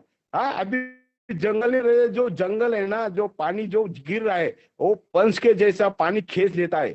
जंगल में जैसा बारिश गिरता है, बारिश का पेड़ पे पानी गिरता है, ब्रांचेस पे गिरता है, ब्रांचेस पे उसके खोड़ पे आता है, फिर बाकी उसके मूल से होना जमीन में जाता है, जमीन में जाके वो नीचे मूल के द्वारा नीचे जाता है 10 15 20 25 फीट, वहां से नीचे से बह के जहाँ स्लोप है, वहां से नीचे से बह के ऑटोमेटिक नदी में जहाँ स्लोप है वहां जाता है, वहां से अपनी नदी की उगम शक्ति होती है। जो अपनी तापी की जो उत्पत्ति हुई है, ये मध्य प्रदेश बैतूल डिस्ट्रिक्ट, वहां से बैतूल अपना जो बैतूल डिस्ट्रिक्ट जो है मुल्ताई गांव है, वो मुल्ताई गांव से 752 मीटर ऊपर से पानी गिरता है। पॉइंट है ताप्ती नदी का। मुझे जितना बता रहा हूँ, मैं बोल रहा हूँ, वहां से अपनी तापी नदी की उत्पत्ति है। यानी आपकी जो अपना जल बिरादरी टीम है, आपको अपने सब टीम लोग अपने तापी के ऊपर काम कर रहे हैं ये, लेकिन तापी का भी अपनी लंबाई बहुत अच्छी है। ये अपने महाराष्ट्र की एक भूषण नदी है, भूषणाय नदी है। ये 725 किलोमीटर लंबाई तक चलती है। इतना ही तापी में, अभी तापी में ठीक है, महाराष्ट्र सरकार में बैरेज वहां तैयार की है। वहां का जो तापी का जो पानी है, वहां बहुत अच्छी तरह से उसका अटकाव हो चुका है। और वो अटकाव वजह से लोगों को खेती के लिए उसका पानी बहुत मिल रहा है। यानी खेती का जो इरिगेटेड परसेंट है, वो इरिगेटेड परसेंट मेरे हिसाब से 40 से 50% हो चुका है। वो तापी की देन की वजह से ये जो पानी अपने सरकार ने अटकाया, जो बंधारे भांडे बड़े बड़े, उसके वजह से किसान लोगों की आमदनी में भी बढ़त आई है। ट्यूबवेल को पानी लगा, कुआं को पानी लगा, पानी की बढ़त बढ़ गई है। हाँ, इसके वजह से इसकी भी देन है। इसलिए अपने को तापी को जीवंत रखना बहुत जरूरी है। इसके लिए आपको क्या करना पड़ेगा, सब लोगों को पेड़ लगाना बहुत जरूरी है। पेड़ लगाने का नारा हर हर गांव में जाके लोगों को बोलना। ये तो मैं तो काम कर रहा हूँ, मैं तो काम कर रहा हूँ, आप भी करो, मेरे साथ काम करो। आपका जल बिरादी टीम मेरे साथ आओ, हर गांव में घूमेंगे मैं। लेकिन हर गांव में तो मैंने बोला ना, मेरे साथ 40,000 लोग जुड़े हैं। यानी अभी तक मैं जब पेड़ लगा रहा हूँ ना, ये पेड़ लगा रहा हूँ, आप तो आपको मालूमात नहीं है। अभी तो मैं आपसे साथ पहली बार मैं बात कर रहा हूँ। तो ये सिर्फ मेरे हिसाब से है ना, एच एम पाटिल सर को ही पता होगा। तो मैं हर दिन पेड़ लगाता हूँ, मैं अकेला नहीं लगाता हूँ कभी। मैं दूसरों हर नया नया आदमी को लेता हूँ। मुझे हर नया आदमी ढूंढना पड़ता है। मैं वो आदमी रिपीट नहीं करता हूँ। कब रिपीट होता है, अभी मुझे आदमी नहीं मिल रहा है, मेरे पास नहीं आ रहा है कोई लोग पेड़ लगाने के लिए, तब मैं कोई भी वो रिपीट आदमी मैं करता हूँ, तब तक मैं नया आदमी। ऐसे मुझे 3 साल में मैंने जोड़ दो 2,000 तो 2,200 लोगों को पर्यावरण पेड़ लगाने में लगा चुका हूँ। जब मैं पेड़ लगाता हूँ, उनको बोलता हूँ आपने को सबको एक एक पेड़ अगली बरसात में लगाने का है। यानी पर्यावरण संतुलन के मैं ऑटोमेटिक जन जागृति करता हूँ। ये एक कंटिन्यूस है। एक दिन क्या काम नहीं छोड़ दिया ऐसा नहीं है। ये सरकार भी नहीं कर पा रहा है। तो मैंने लोग करते धूप में कहाँ पेड़ लगाते, हाँ ठंड में कहाँ पेड़ लगाते, बरसात में पेड़ लगाते। मेरा काम जब 6 डिग्री 4 डिग्री जब जब अपने क्या बोलते हैं अपना ठंड में जब टेम्परेचर रहता है 4 डिग्री 6 डिग्री, उस टाइम तो कोई पेड़ लगाते नहीं। उस टाइम भी मैंने पेड़ लगाए, सब मेरे पेड़ जीवित है। और जब टेम्परेचर 46 के ऊपर गया था अपने सिरपुर में या धुले जळगांव डिस्ट्रिक्ट में, लास्ट तक अपना 45 तो 46, उस टाइम भी मैंने पेड़ लगाया है। उस टाइम भी पेड़ मेरे जीवित है, वो भी जीवित है। कौन बोलता है धूप में पेड़ लगते नहीं, कौन बोलता है ठंड में पेड़ लगते नहीं। अरे तुम्हारी मन की सोच अच्छी रखो, तुम उसमें प्यार से पेड़ लगाओ, का अच्छी तरह से काम करो। सब पेड़ आज भी मैंने जितने में 3 साल से मैं पेड़ लगा रहा हूँ, वो 1,400 तो 1,500 पेड़ मेरे सब जीवित है। वो सब पेड़ जीवित मैंने यहाँ लगा रहा हूँ। आज मेरे 4 गट नंबर है। अभी जो ये फोटो डाला है, ये फोटो रहने दो, ये फोटो रहने दो विशाल जी। ये जो फोटो है ना, ये फोटो वो राजस्थान का वाळवंट है ना, जैसलमेर। ये जैसलमेर का जो वाळवंट है, वहां रहती है, देखो वहां मिलिट्री की फौज है। वो मिलिट्री की फौज के यहाँ मैं गया था। वहां मैंने उनको रिक्वेस्ट किया, मैं पेड़ लगा के गया, तो उन्होंने मुझे पहले अलाउड नहीं किया। नहीं आपको अलाउड नहीं, आप यहाँ तक आए कैसे, हमारे पास पहुंचे कैसे आप। तो मैंने उसको रिक्वेस्ट किया, भाई साहब मैं महाराष्ट्र का हूँ, मैं हर जगह जाता हूँ तो हर जगह मैं पेड़ लगाता हूँ। ये जो अभी जो फोटो दिखाई दे रहा है ना, ये राजस्थान का है, जैसलमेर का है। एक ये मेरे लोंगे वाला बॉर्डर है। ये जो फोटो दिखाई दे रहा है, ये लोंगे वाला बॉर्डर पे पूरी रेती थी। वहां देखो जरा फोटो आप जूम करेंगे ना, ये रेती थी। ये रेती में मिलिट्री के कैप्टन लोग हैं, उन्होंने मुझे परमिशन नहीं दिया। ये हमारा प्रोटोकॉल नहीं है, ये प्रोटोकॉल है, हम कर नहीं सकते, हमारी ड्यूटी है। बोले हम सस्पेंड हो जाएंगे, हमको बहुत रिस्ट्रिक्शन, वो मिलिट्री के बहुत रिस्ट्रिक्शन रहते। सही बात है, उन्होंने मुझे अलाउ नहीं लिया था। जब मैंने उसको उनको मेरा परिचय दिया, मैंने उसको मेरी कहानी सुनाई, तो कहानी सुनते ही मेरे मेरे साथ मेरे मिसेज भी थी, मेरी बीबी भी थी। वो मैं पौधा लेके गया था, मैं जैसलमेर से 200 किलोमीटर दूर, ये जो जो बॉर्डर है, ये लोंगे वाला बॉर्डर, यहाँ भारत पाकिस्तान का 1971 के 72 में यहाँ युद्ध हुआ था। ये वो बॉर्डर पे अपने भारत ने ये युद्ध जीता था, ये बॉर्डर पे मैं गया था, ये बॉर्डर पे मैंने पेड़ लगाया है। देखो ये फोटो है, ये जो फोटो है, ये प्रूफ है, आइडेंटिटी प्रूफ है। ये अभी मैंने पौधे लगा चुका हूँ। ये रेत है, पूरी रेत है, रेत में फोटो लगाए। हर बार मैं वो मिलिट्री साहब को फोन लगा के पूछता हूँ, साहब वो पेड़ को वो पौधे को, वो नीम का पेड़ था, वह साहब इनको पानी डाला क्या आपने, इसको ऐसा किया, मैं उनको हमेशा पूछता रहता हूँ। लेकिन उस जब उनको भी मेरे काम का उसको दिक्कत है, वो कभी कभी मुझे फोन भी करते और मुझे बहुत अच्छी तरह से बोलते हैं, मैंने मेरे दोस्त भी बन गए हो साहब। अभी देखो, ये नहीं तो मैं तीज आप तो आप भी, आपको भी संशय आ रहा होगा क्या, आपको डाउट ये आ रहा होगा क्या, 3 साल तक तू ये डेली पेड़ लगा रहा है, बर्थडे के लिए, लोगों के बर्थडे के लिए, त्योहार के लिए, कोई बड़े बड़े लोगों का स्मृति दिन होगा, जयंती होगा, हर दिन पेड़ लगाते। आप गांव जाते तब क्या करते आप, आपको तो डाउट होगा।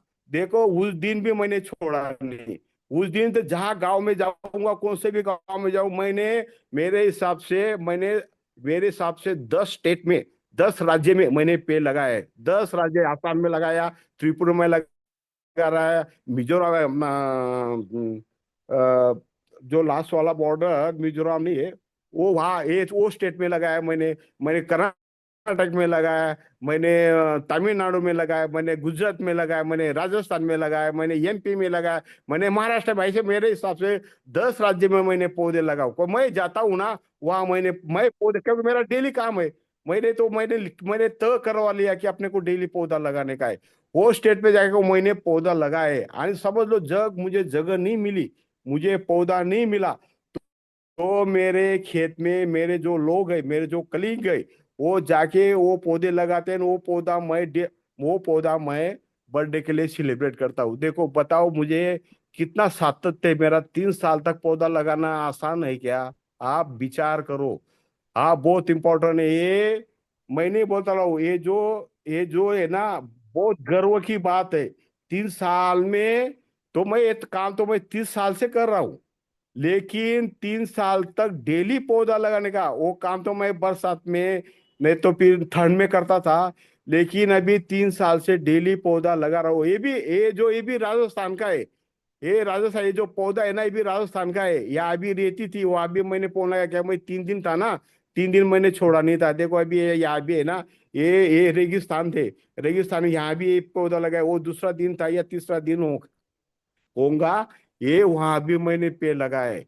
अभी ये जो पेड़ लगाने का जो मेरा सिलसिला चालू है ना, ये मेरा बहुत सिलसिला चालू है। ये मैं बोलता हूँ, ये मेरा अप्रिशिएट, मैं नहीं बोलूंगा मेरा काम अप्रिशिएट है कि मेरा काम अच्छा है। ये काम लोगों को दिखना चाहिए, लोगों को समझना चाहिए कि ऐसे अपने महाराष्ट्र में, अपने धुलिया डिस्ट्रिक्ट में, अपने खानदेश में ऐसे ऐसा ही व्यक्ति है कि जिन्होंने अब तक 6 लाख के ऊपर पौधे लगा के, ये अभी हमारे शिरपुर के विधायक काशीराम दादा, ये हमारे देखो अभी ये जो फोटो दिखाई दे रहा है ना, हमारे शिरपुर के विधायक काशीराम दादा है। इनके हस्ते मैंने 1 जून को, 1/6 को मेरे पास 100 लोगों के बर्थडे थे।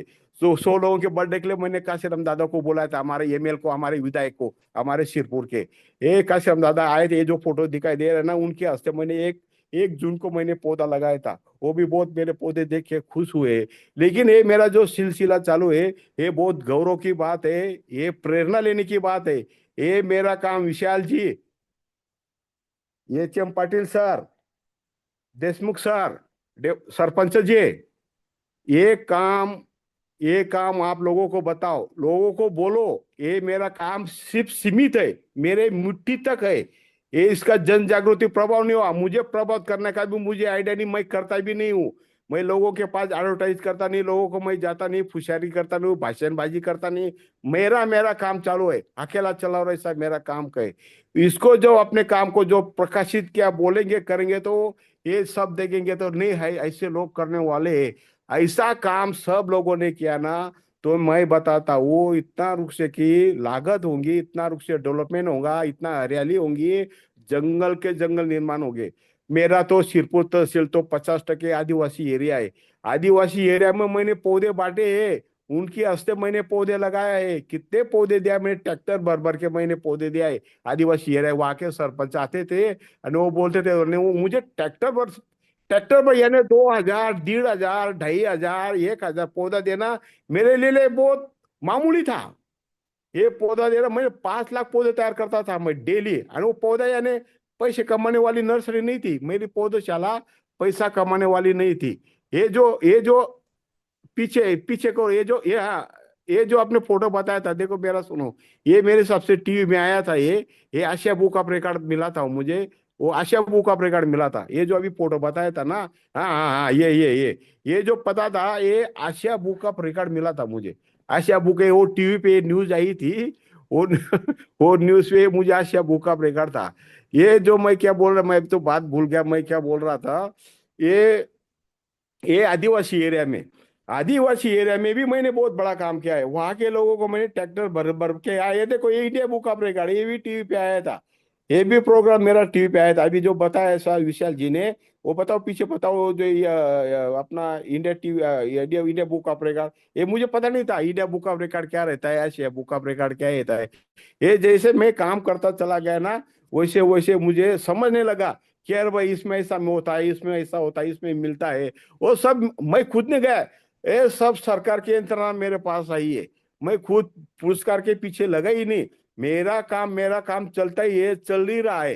ये चलता है नहीं। हाँ, एक बार आओ मेरे खेत में, आप विजिट करो, खेत में नहीं मेरा परिसर में विजिट करो। ये जो मेरा सिरपुर की नगर पालिका में भी बहुत पौधे लगाए, वहां भी मैंने पौधे, नीम के पौधे बहुत दिए।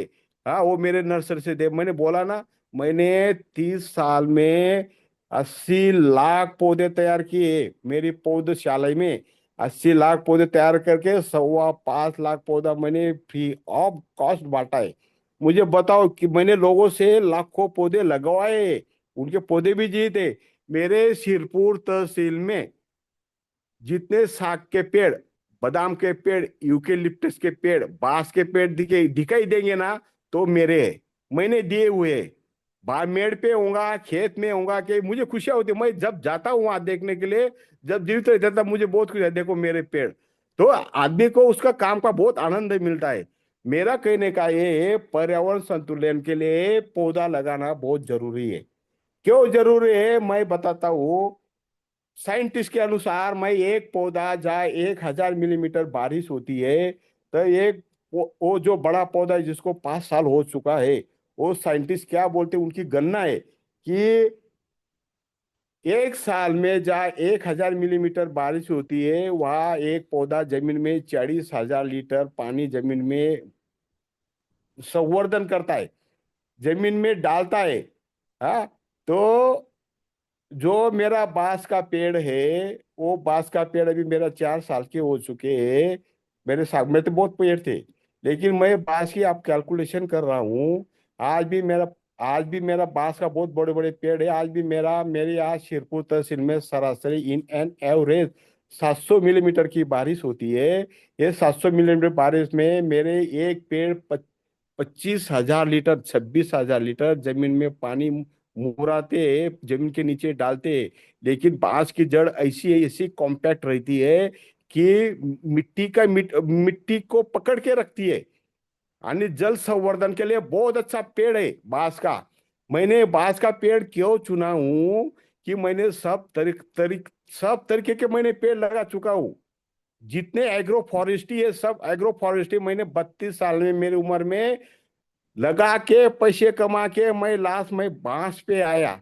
क्योंकि बांस ये चीज ऐसी है, बांस बाम्बू ऐसा है कि ग्रामीण अर्थव्यवस्था को बढ़कर करने का इसमें बहुत बड़ी ताकत है। ये चेंजर है, पूर्ति तालाब का गेम चेंजर है। इसमें 1,500 प्रोडक्ट बनते हैं, यानी 1,000 इंडस्ट्री लग सकती है। 10,000 से तो 50 करोड़ की इंडस्ट्री यहाँ लग सकती है। इतने इसमें ताकत है, इतने इतने इतना पावर है। मैं बोल रहा हूँ ना, गेम चेंजर है। कि ग्रामीण अर्थव्यवस्था को जब अपने महात्मा गांधी ने खेड्यामध्ये चला हो, जो अपने नारा लगाया था, तो अभी मैं नारा दे रहा हूँ। मैं नारा नहीं तो मेरा बास का काम, तो लोग अभी अभी आए बास में काम करने के लिए। मेरा तो 94 का मेरा काम चालू है।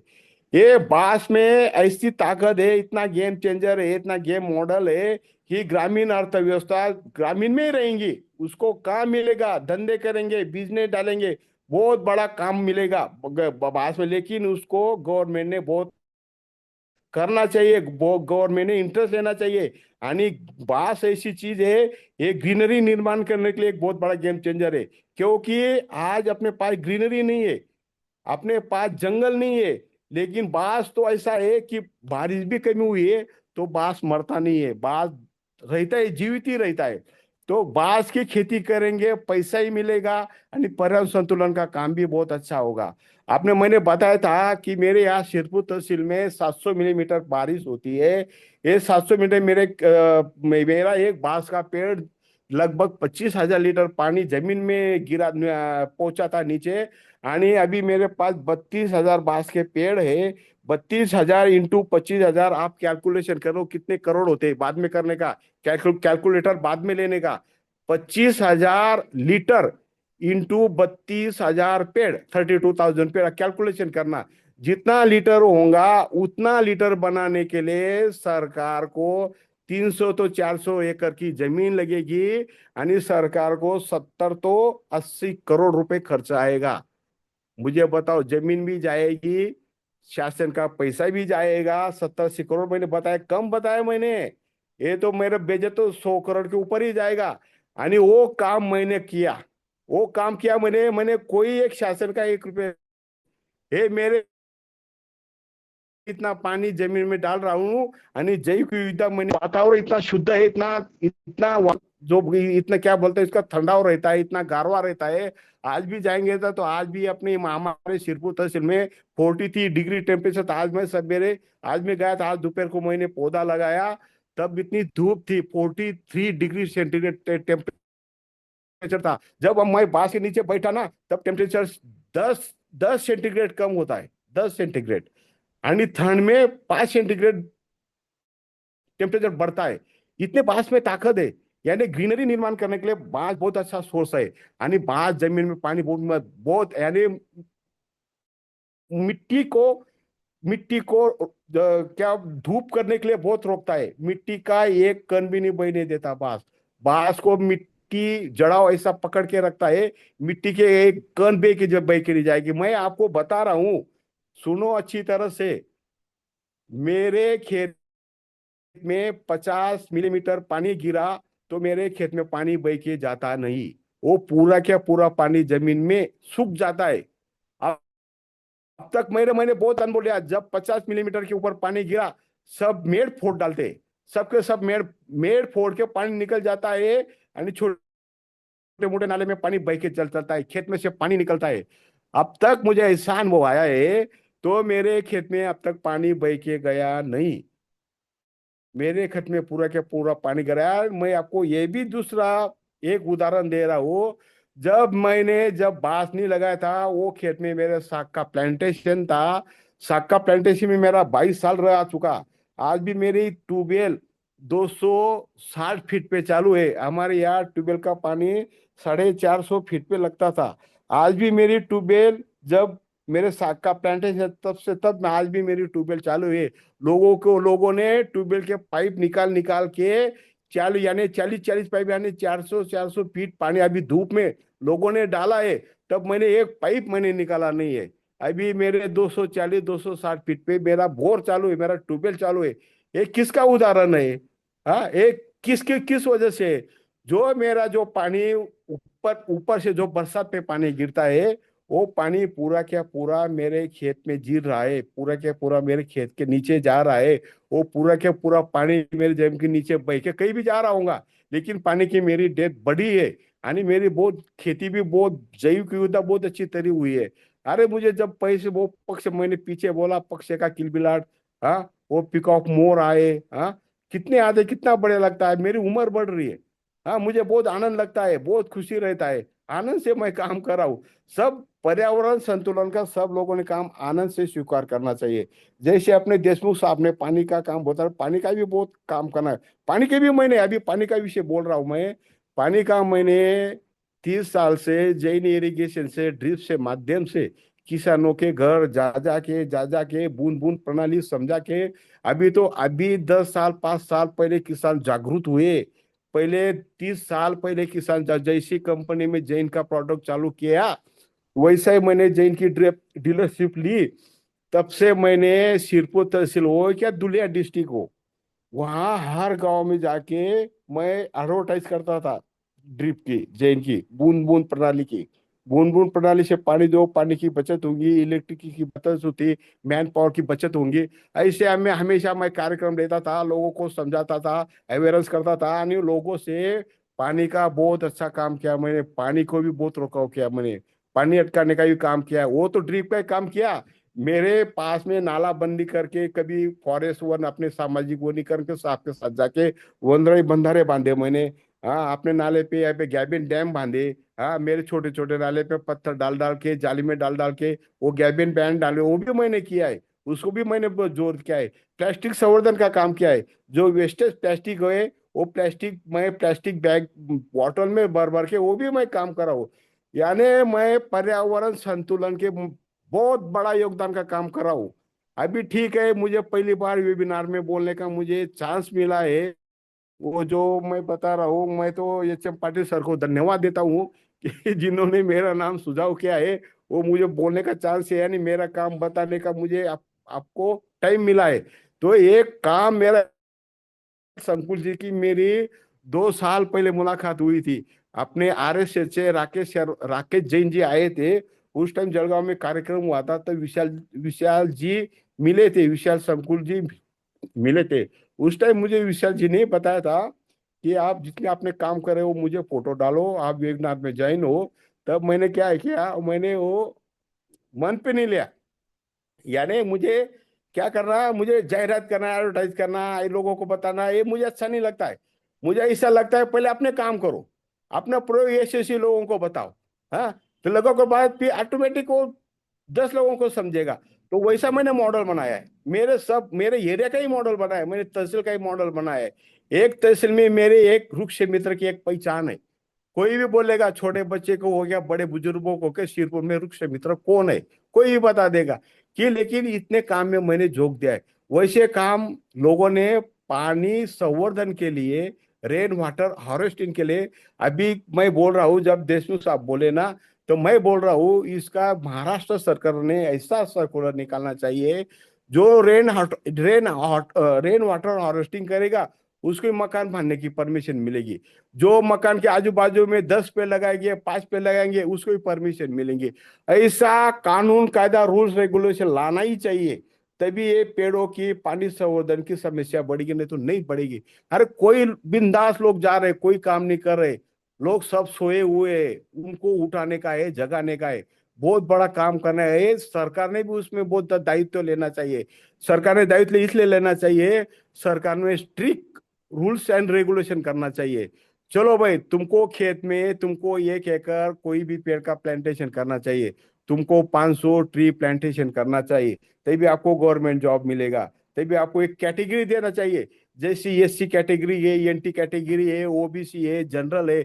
ऐसे जो कैटेगरी है ना, वैसे किसानों को, कोई भी लोगों को हरित कैटेगरी देना चाहिए। गवर्नमेंट ने हरित कैटेगरी, देखो, हरित कैटेगरी एक कैटेगरी निर्माण किया है ना, जैसा मिलिट्री स्वतंत्र सैनिक है, उसको जैसे कैटेगरी दिया है ना, वैसे गवर्नमेंट स्ट्रिक होना, गवर्नमेंट ने रूल्स रेगुलेशन फॉलो करना चाहिए, बहुत अच्छी तरह, तभी अच्छा रहेगा। मैं विदेश में जा चुका हूँ, ये विषय कैटेगरी का रहने दो, लेकिन मैं अभी कैटेगरी का निकला है।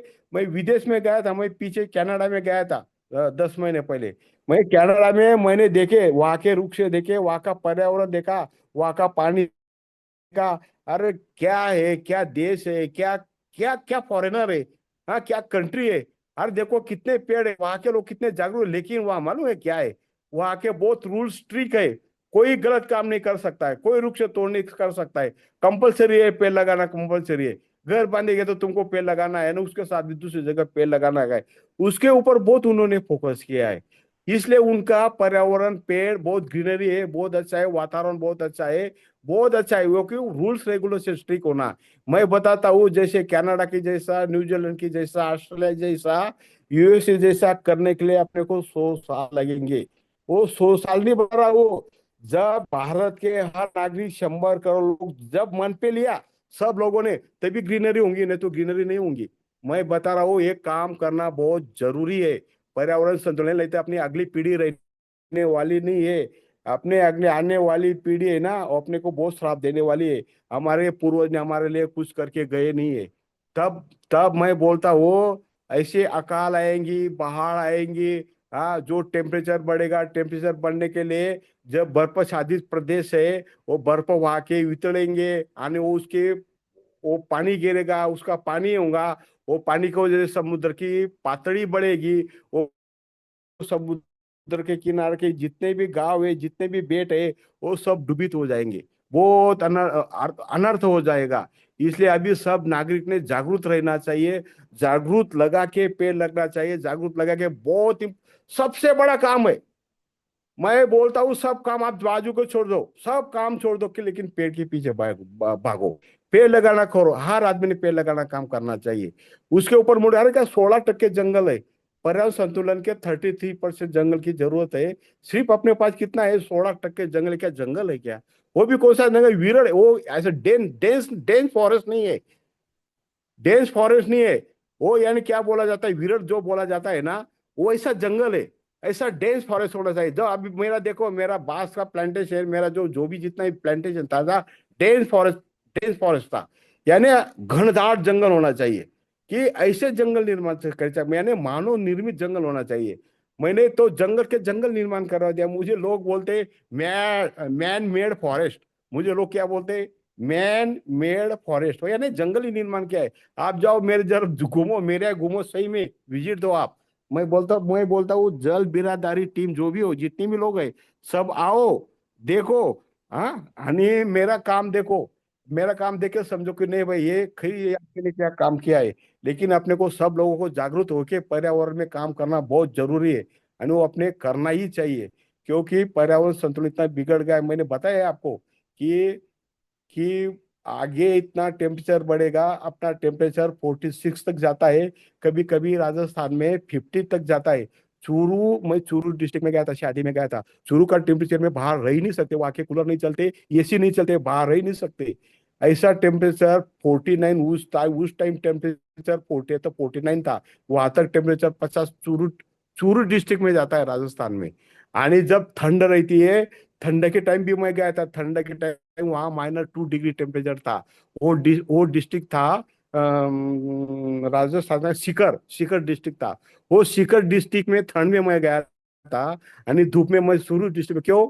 मैं अनुभव के लिए गया था, एक्सपेरिमेंटल गया था। वहां की क्या परिस्थिति है, वो ऐसी परिस्थिति है, सब रेती है वहाँ। सब मैं क्या बोलता, अकाल की जैसा है। वहाँ जो अच्छी जमीन है ना, बर्बाद हो गई है। वहाँ सब रेती की रेती है। कि जैसा जो अपन क्या बोलता, वाळवंट बोला जाता है, सहारा वाळवंट, जो बड़े बड़े वाळवंट हो चुके हैं। वैसा राजस्थान का कुछ एरिया की वहाँ पेड़ नहीं है। वहाँ पेड़ सिर्फ कौन सी है? वहाँ पेड़ सिर्फ इसके पेड़ है। किसके पेड़ है? खेजड़ी के पेड़ है। खेजड़ी के पेड़, यानी वो पेड़ को देव मानते हैं।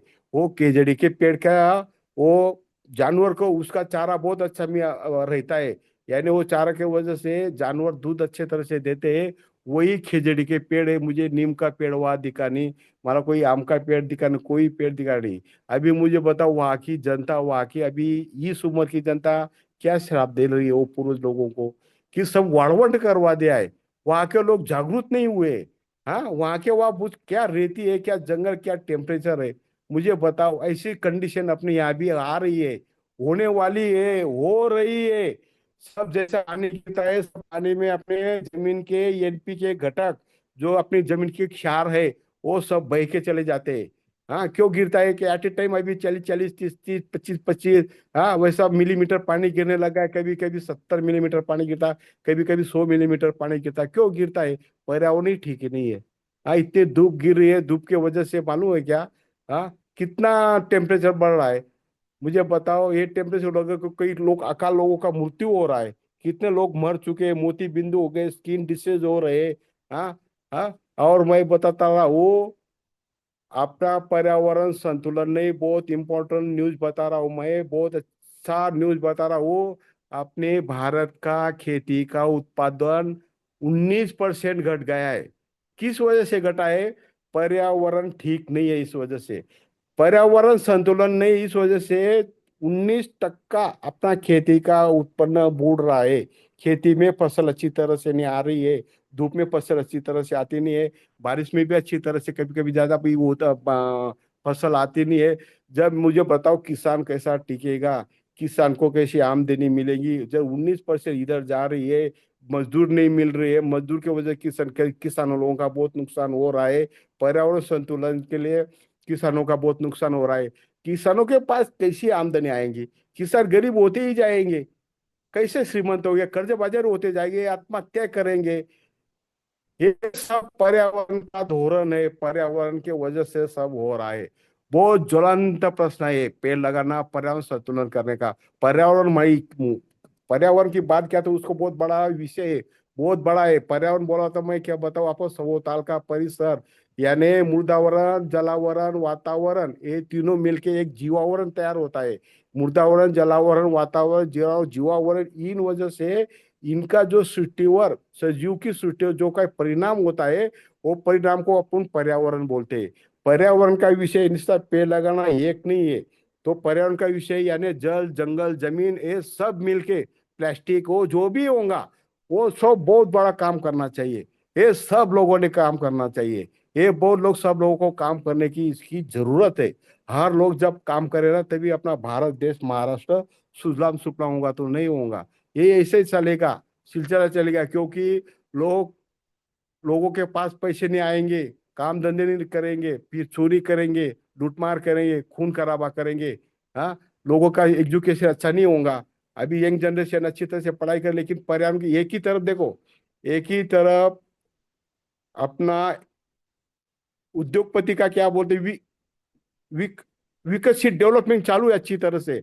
एक ही तरफ अपना अधोगति चालू है अपनी, यानी एक ही तरफ अपना डेवलपमेंट भारत का बहुत अच्छा हो रहा है, लेकिन अब पर्यावरण की तरफ कोई ख्याल नहीं दे रहा है ना। नहीं, बात करते हैं पर्यावरण के लिए इतना पैसा निकाला, पर्यावरण के लिए, यानी कुछ बरसात आती है, बरसात में हर राज्य को करोड़ों रुपए दिए जाते हैं, यानी करोड़ों देके हर राज्य वो पैसे का विल्हेवाट करते हैं, यानी बात करते हैं। ये पर्यावरण संकुल के इतना भारत सरकार का पैसा जा रहा है, क्योंकि वो पैसे का अच्छी तरह से इस्तेमाल नहीं हो रहा है। वो अच्छी तरह से इस्तेमाल होना चाहिए, यानी वो होने के लिए बहुत अच्छे लोगों की जरूरत है। अच्छे लोगों को उनके उनके पास उनके उनको साथ में लेके काम करना चाहिए। ये डिपार्टमेंटली लोग काम करते हैं, उनके हिसाब से काम करते हैं। उनका रूल्स रेगुलेशन ऐसा है, हमको ये जीआर आया है, ये जीआर से हम काम करेंगे, तो जीआर करते करते उनके 2 महीने निकल जाते हैं। जुलाई अगस्त महीना बरसात का निकल ही जाता है। तो वो बाद में बोलते फिर पेड़ लगाओ, फिर कब लगाते पेड़? सितंबर महीने में लगाते, तब तो बारिश खत्म हो जाती है। ये अपना शासन का ऐसा धोरण है। ये क्या धोरण है? सब सब गलत है। ये शासन ने ये सब उसको स्ट्रिक्ट धोरण करना चाहिए। स्ट्रिक्ट धोरण करके शासन ने गंभीर भूमिका निभाना चाहिए। यानी पर्यावरण संतुलन बहुत बड़ा विषय है, बहुत अच्छा विषय है, बहुत उस पे सब मानव जात का, सजीव सृष्टि का, प्राणी का कल्याण होगा। नहीं तो कल्याण होना, सब बर्बाद हो जाएगी, मानव जात बर्बाद हो जाएगी, पशु प्राणी बर्बाद हो जाएगी। मैं बताता हूँ, प्राणी के कितने कितने प्राणी नष्ट हो चुके हैं, मुझे बताओ। कितने पशु पक्षी नष्ट हो गए। अभी ऐसे जाएंगे तो मानव जात भी एक दिन नष्ट ही हो जाएगी। पर्यावरण तुम्हारा अच्छा नहीं रहेगा तो मानव जात टिकेगी नहीं, रहेगी नहीं। इतना टेम्परेचर बढ़ रहा है, इतना टेम्परेचर बढ़ गया है, एक दिन स्फोट होगा। स्फोट होने के बाद ज्वलंत हीट का स्फोट होगा, बाढ़ आएगी, बाढ़ में सब नदियां बहेगी, समुद्र फुल भरेगा, आ- काट के लोग को डूब जाएंगे। ऐसा एक दिन आने वाला है, आनी आ ही रहे हो। एक दिन में 200 मिलीमीटर, 400 मिलीमीटर, 800 मिलीमीटर बारिश होती है, क्या बारिश का संकेत है क्या? हाँ, आणि कई जगह 3-3, 4-4 महीने में बारिश नहीं होती है। ये खरंच, ये पर्यावरण अपना बिगड़ गया है, उसको सुधारने की बहुत जरूरी है। हजारों आदमी की जरूरत, लोगों की जरूरत नहीं है, करोड़ों लोगों की जरूरत है। वहाँ शासन का भी काम बहुत इंपॉर्टेंट है, शासन ने भी वहाँ रोल निभाना बहुत अच्छा है।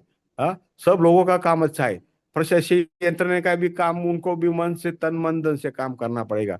अभी तो मैं गवर्नमेंट जाओ, मैं भी क्या बोलूं आपको, गवर्नमेंट जाऊंगा तो गवर्नमेंट ऑफिसर लोग कैसे रहते, बाबू लोग कैसे रहते, कागज आगे जाएगा, पैसे टेबल पे ऊपर रहेंगे तभी कागज आगे जाएगा, नहीं तो कागज आगे ही नहीं जाएगा।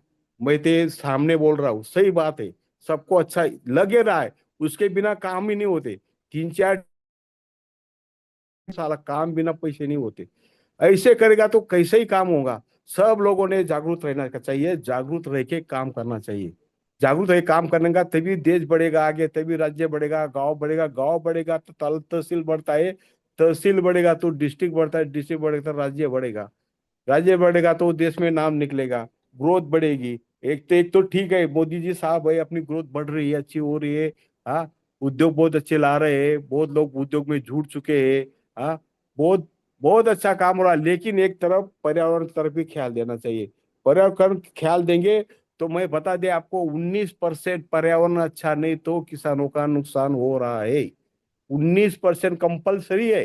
जो किसान को खेत में 100% इनकम आना चाहिए, वो 100% इनकम नहीं आता, निश्चित पर्यावरण बिगड़ गया है। पर्यावरण अच्छा नहीं तो उनमें से 19% उनको खत्म हो रहा है, और मजदूर के वजह से, पानी के वजह से, रासायनिक खाद के वजह से, सेंद्रीय खाद के वजह से वो नुकसान अलग। तो किसान के हाथ में मुझे बताओ 85% इनकम आ रहा है, यानी 50% तक खर्च होता है। कैसा कैसा किसान लोग कैसा जीवित रहेगा, कैसा टिकाऊ रहेगा, कैसा उनके बच्चे को पढ़ाएंगे, उसको कैसा संसार करेगा। वो आत्महत्या नहीं करेगा तो क्या करेगा। ये इंपॉर्टेंट थिंग समझना चाहिए कि सब लोगों ने पर्यावरण तरफ पे ख्याल देना चाहिए। पर्यावरण अच्छा रहेगा तो नदियां नालियां बहेंगे, जंगल में पानी रहेगा, जंगल में पानी अच्छा गिरेगा, पानी जंगल में गिरेगा तो जंगल से पानी ऑटोमेटिक नदी में जाएगा। सब नदी की उत्पत्ति जंगल से हुई है, जंगल ये नदी की माता है। हाँ, आणि जंगल के नदी के पिता सूर्य है, सूर्य के ये जितने भी नदियां ये सब कन्या है, आणि जंगल ये माता है। मैं तो ये मैं ठान से बांध चुका हूँ कि अपने माता को, अपने जंगल को अपने को संरक्षण रखना चाहिए। वहाँ गांव गांव में जाके जंगल सुरक्षित रखना चाहिए, वहाँ जाके मोटिवेशन करना चाहिए। ये अकेले का काम नहीं है, ये उसमें शासन का बहुत बड़ा रोल है। उसमें उन्होंने आने उसमें रूल्स रेगुलेशन स्ट्रिक्ट होना चाहिए। जैसे अभी उन्होंने अपने महाराष्ट्र सरकार ने एक जीआर निकाला था, एक पेड़ तोड़ा तो 50,000 रुपए दंड। बहुत अच्छा था वो, बहुत अच्छा जीआर निकाला था। तो विधेयक में मंजूर भी किया, करवा लिया, लेकिन उसके ऊपर बहुत लोगों ने टिप्पणी किया कि 50,000 ये नहीं होना, ये नहीं होना, तो वो जीआर उनको पीछे लेना पड़ा। अभी वो तो फाइन कितने लगाते, वो 25,000 लगाते क्या, पहले तो अपने 10,000 था, कि उन्होंने 50,000 किया था, बहुत अच्छा था। इसके वजह से कोई रुख से नहीं तोड़ेगा। ऐसे रूल्स रेगुलेशन होना, ऐसे रूल्स रहेगा तो कोई पेड़ नहीं तोड़ेगा। मैं बता रहा हूँ, अभी खेड़े में किसान लोग बांध पे, मेड़ पे जितने नीम के पेड़ है, सब नीम के पेड़ वखार वाले को 5-5 हजार में, 3-3 हजार में, 4-4 हजार में काट के दे देते। वो किसानों का अज्ञानपना है, किसान अज्ञान है। एक पेड़ नुकसान हुआ तो एक पेड़ काटा तो कितना नुकसान होता है। एक पेड़ काटा तो उसके जीवन के चक्र में 40 लाख का नुकसान हो रहा है। एक पेड़ उसका जीवन के चक्र में अपने को 40 लाख का प्रॉफिट देता है। इन इनडायरेक्ट प्रॉफिट देता है। तुम बोलेगा तो पेड़ क्या क्या पैसे आते हैं क्या, वैसा नहीं है।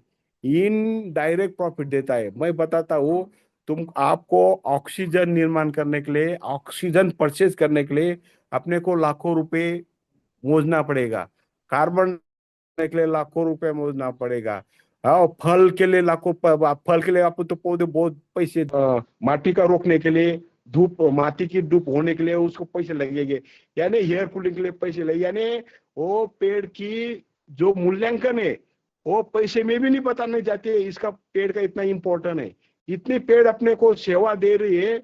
एक पेड़ जो डेवलप, जो 40-50 साल का जो ढेरदार पेड़ है, उसकी जीवन चक्र में 7 से 12, मैं बताता हूँ, 7 से 12 किलो ऑक्सीजन छोड़ता है, यानी कार्बन डाइऑक्साइड 2252 किलो कार्बन।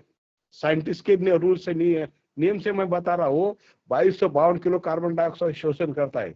मुझे बताओ, जो गंदगी है, गंदगी शोषण करने का, जो गंदगी, एक दिन पेड़ नहीं रहेंगे ना, आप शोषण, अशुद्ध हवा लेंगे, अशुद्ध हवा लेके अपने शरीर में, अपने पेट में अपने अलग अलग रोग होंगे आणि रोग से अपन पीड़ित होंगे आणि अपने आयुष्य कम हो जाएगी। आप सब लोग जीवित नहीं रहेंगे, अपनी उम्र कम रहेगी। तो अपने जीवित करने के लिए पर्यावरण, हवा शुद्ध होना चाहिए। ये शुद्ध मैं जो बताया है, एक पेड़ 40 लाख की सेवा इनडायरेक्ट ऐसी देती है। मैं बहुत बताया आपको, ऑक्सीजन के लिए अपने को लाखों रुपए पेड़ इनडायरेक्ट अपने को उपलब्ध कर दो। कैसा? जब आप सब लोग बीमार गिरते, बीमार गिरने के उस वक्त जब जब सीरियस होते, जब निमोनिया होता है, जब ऑक्सीजन दमा लगता है, जब ऑक्सीजन लगता है, हार्ट अटैक आता है, तभी आदमी को ऑक्सीजन की जरूरत रहती है। तब ऑक्सीजन किस तरह से दिया जाता है, आपने को सबको देखा है, अपने अपने टीवी में देखा है, अपने पेपर में देखा है। गिरियारोहक और पानबुड़ी वाले जो समुद्र में गोताखोर जब समुद्र में जाते हैं, वहां के जो गोताखोर मतलब शोध कर जो सर्च करते हैं, उसको देखो, उसको नाक को मुंह को ऑक्सीजन की नलकांडी लगाए रहती है। क्यों? नीचे नीचे ऑक्सीजन पानी में नहीं रहता है, ऊपर भी गिरियारोहक में पानी हवा नहीं रहती है, ऑक्सीजन नहीं रहता है। तब आपको ऑक्सीजन की कीमत समझती है।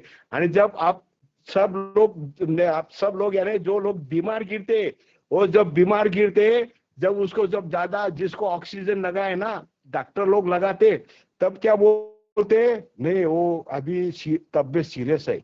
जिसको ऑक्सीजन लगा क्या बोलते? तबीयत सीरियस है। क्यों? क्योंकि वो बाहर का ऑक्सीजन ले नहीं पाता, उसको प्रेशर से ऑक्सीजन मिलना चाहिए। ये प्रेशर से ऑक्सीजन कैसे देते हैं डॉक्टर लोग? कि वो ऑक्सीजन का सिलेंडर से वो पानी की बोतल में भर के, पानी की बोतल में वो दूषित कण नीचे रहते हैं, और वो बुड़बुड़ से वो पानी हवा निकलती है, वो प्योर ऑक्सीजन रहता है। वो प्योर ऑक्सीजन जो पेशेंट है, जो बीमार लोग गिरा है, वो उसको प्योर ऑक्सीजन की जरूरत पड़ती है। तब आप सब जो पेशेंट लोग है, रिश्तेदार है, तब डॉक्टर का बिल निकलता है 10,000, 20,000, 25,000। तब आप क्या करते? तब अपने को ऑक्सीजन की कीमत समझते है। तब तक आप ऑक्सीजन की कीमत नहीं समझ, जब आपको जेब से पैसे मोचते, तभी आपको ऑक्सीजन की कीमत समझती है। तब मैं बोल रहा हूँ, पेड़ जो अपने को ऑक्सीजन दे रहा है, उसको अपने को वैल्यू समझ रही है। जब अपने जेब में से पैसे जाएंगे, अभी तो मैं तो जेब में से अपने पैसे बहुत लोगों के गए, उसको दुष्परिणाम निकला। क्या समझा? मालूम है कितने लोग ऑक्सीजन के, शुद्ध ऑक्सीजन के लिए मरे? मुझे कोरोना की वजह से मुझे बताओ, लाखों लोग मरे, अपने रिश्तेदार मरे, फ्रेंड मरे, दोस्त मरे, समाज के लोग मरे। कितना दुख होता था, उनको ऑक्सीजन नहीं मिला, अच्छा ऑक्सीजन नहीं मिला। हाँ, अपने को कोरोना का अपने को ऑक्सीजन की कीमत कीमत मिली है, कीमत मिल चुकी है। दवाखाने में अपन जाते, दवाखाने में आपको पैसे देना पड़ता है, तभी आपको ऑक्सीजन की किंमत समजती है। आणि इतने बड़े बड़े पेड़ काटते हैं, आणि काटते के 5,000 में, 3,000 में, तो एक पेड़ काटने में वातावरण में कितना दौड़ा दौड़ी होती है। कितना मुझे बताओ, पशु पक्षी वहां घटे बांधते हैं, वहां पशु पक्षी की निपस कैसी होंगे? अरे पशु पक्षी रहेंगे तो अपन जीवित रहेंगे, नहीं तो अपन जीवित नहीं रहेंगे। अपनी जितने खेती की फसल है, वो खेती की फसल की कीटक, जो कीटक है, कीटक के 30,000 प्रजाति है। ये 30,000 प्रजाति अपने फसल को नष्ट करती है। आणि ये फसल को एक कीटक नष्ट करता है, वो एक कीटक को खाने का काम कौन करता है? ये पक्षीगण करता है। ये पक्षीगण की अपने सेवा नहीं किया। पक्षी परमेश्वराने निर्माण केलेले मानव के लिए वरदान है। अपने को पक्षी पशु एक वरदान दिया है। ये पशु पक्षी की वजह से अपना सब फसल का अच्छी तरह से पालन पोषण होता है। कीटक 30, मैंने बताया ना, 30,000 कीटक की प्रजाति है। ये कीटक की प्रजाति नष्ट करने का अपने दवाई से नहीं होता है। दवाई से अपने कोई कितना कीटक नहीं मरते, लेकिन ये कीटक को मारने का हथियार ये पशु पक्षी है। ये पशु पक्षी के लिए बचने के लिए जो पेड़ नहीं रहेंगे, तो मुझे बताओ कि ये पशु पक्षी कहाँ जाएंगे? उसका उधर निर्वाह कहाँ होगा? उनकी निपज कैसी होंगी? ये नष्ट हो जाएंगी तो सब कीटक की संख्या बढ़ जाएगी, यानी अपनी फसल नहीं आएंगे, अपन भी मर जाएंगे। यानी कीटक मैं बता रहा हूँ, ये भी अपने परमेश्वर ने दिया हुआ एक वरदान है। इसलिए मैं बोल रहा हूँ, किसान लोग 5,000, 3,000 ये वो करवा ले, वो 5,000 के लिए नीम के बड़े बड़े पेड़ तोड़ डालते, बहुत दुख होता है। ये बहुत गलत है। ये सब लोगों ने जागरूक रहना चाहिए। जागरूक लोगों के जो पेड़ काट रहा है उसको समझना चाहिए, उसको समझाना चाहिए, ये उसको रोको और उसको पुलिस स्टेशन के पास लेके जाओ, फॉरेस्ट वाले को बोलो, ये करना चाहिए। मेरे पास बहुत बहुत है, लेकिन अभी यार मेरे हिसाब से 10 बज के 18 मिनट हुआ है। हाँ, अभी तो सब मेरा भाषण बोल बोल के बोर हो चुके हैं विशाल जी। हाँ, तो मैं मेरा ये काम के लिए या मैं विराम दे रहा हूँ। ये काम करते मुझे बहुत अवार्ड मिले, बहुत मेरा गर्व, मुझे शासन ने बहुत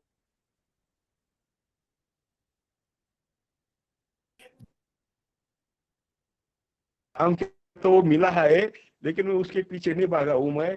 लेकिन वो काम क्यों सरकार ने आंखें दिया है, अच्छा है, मैं सरकार का धन्यवाद देना ला रहा हूँ। लेकिन ये काम कुछ भी नहीं, -% है, 0.0000 माइनस नॉर्मल पे इसको काम करना बहुत जरूरी है, बहुत बड़ा काम करना बहुत जरूरी है। आपने सब लोगों के मिलकर काम किया, एकजुट से काम किया तो बहुत अच्छा है, इसमें जागरूकता लाना चाहिए। अपनी एक जल बिरादारी जी अपनी टीम है, ये जल बिरादारी टीम से अपन करेंगे काम, ये काम बहुत आगे पहुंचाएंगे, ये शासन के दरबार में पहुंचाएंगे ये काम। हाँ, तुम भी मुझे साथ दो, मैं भी आपको साथ देता हूँ, लेकिन एक काम सबको सब मिलके करना चाहिए, ये मेरा कहने का है। और जो मुझे या ये जो ये जो प्लेटफॉर्म मिला मुझे बोलने का, ये प्लेटफॉर्म की वजह से मैं एच.एम. पाटिल सर को और विशाल जी संकुल जी को मैं पूरी तरफ से धन्यवाद देना चाहता हूँ। ये मुझे बोलने की संधि मुझे दिया है, वो मेरा यहाँ परिचय हुआ है, मैंने काम किया है, लोगों को मुझे बताने के लिए मेरे पास व्यासपीठ मिला है, तो मुझे आपको सबको ध्यान। लेकिन ये जो मैंने काम किया इससे बहुत लोगों को प्रेरणा भी मिलेगी। हाँ, बहुत नहीं भाई, एक लोग ऐसा काम करे तो अपन करना चाहिए, 1 2 3 लोग करेंगे और कर भी रहे। मेरे देख के मैंने जैसा मनुष्य ऑक्सीजन पार्क निर्माण किया है, ऐसे अभी सब पुरानी लोग है, जितने पॉलिटिकल लीडर है वो भी ऑक्सीजन पार्क निर्माण करने की कोशिश कर रहे। तो अभी मेरा रिजल्ट लगा है, अभी बहुत लोग बर्थडे के लिए, कोई जयंती के लिए, स्मृति दिन के लिए पेड़ लगा रहे हैं। ये जागृति आना चाहिए। ठीक है, मेरा काम के लिए कुछ ना कुछ पौधे मिलेगी तो आगे तो कुछ अच्छा होगा। ठीक है, अभी मुझे बोलने का मुझे मौका दिया, मैं आपका अपना जल बिरादारी टीम है, मैं उसका शुक्रिया अदा करना चाहता हूँ, सब लोगों का अदा करना चाहता हूँ। हाँ, देशमुख जी ने बहुत पानी के वो बहुत अच्छी बातें किया है, उसका भी मैं धन्यवाद मानता हूँ। तो मैं अभी मेरी भाषा को मैं, अब जो मेरी हिंदी भाषा है तुर्की मुड़की हो चुकी है, बीच में कभी ईरानी शब्द आ चुका है, कभी मराठी आ चुका है, मुझे माफ करना कि मेरे हिंदी में बोलने का कोई ऐसा ये ही नहीं है। मैं हिंदी में बात में, हमारे यहाँ तो ईरानी भाषा चलती है, मराठी भी नहीं चलती है, ईरानी भाषा चलती है, हम ईरानी में बात करते हैं। तो मैंने कभी ईरानी में बोला, मराठी में बोला, हिंदी में बोला, तो ठीक है, आपने सुना, मुझे मेरे सुनने को आपने टाइम भी निकाला, मैं आपको सबका धन्यवाद देता हूँ। मैं मेरे अभी मेरे बात को सब विराम देता हूँ। धन्यवाद। धन्यवाद शिवाजी जी। आपला अनुभवांचा जो फ्लो होता तो एवढा स्पॉन्टॅनियस होता, एवढी उत्स्फूर्तता त्याच्यामध्ये होती की आपण ते जीव ओतून जे काम केलेलं आहे ते आपल्या वाणीतून आम्हाला अनुभवास मिळालं।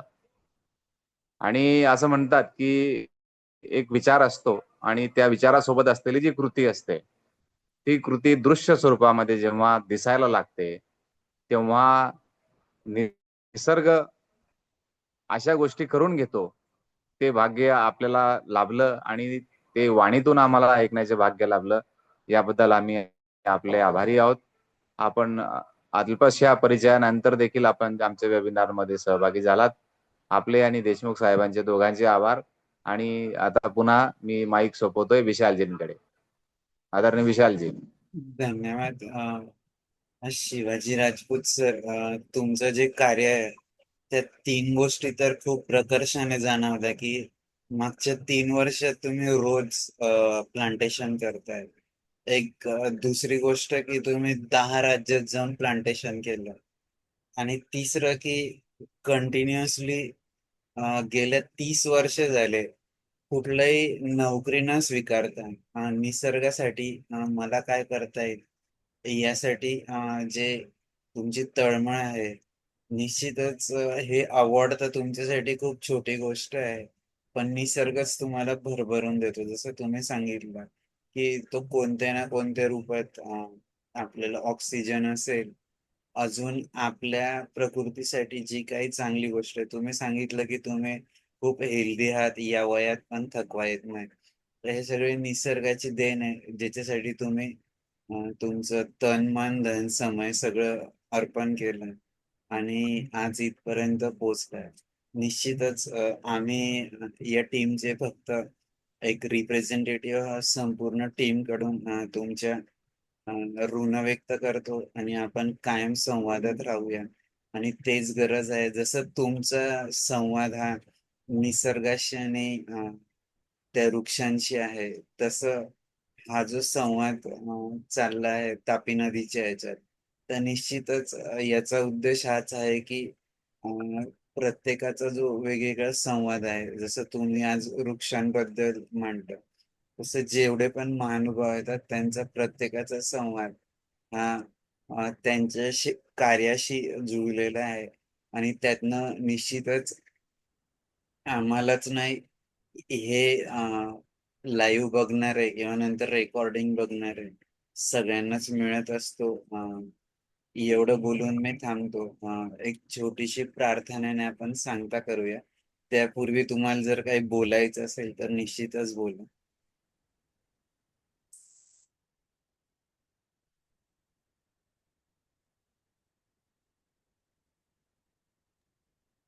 सर, आवाज येतोय?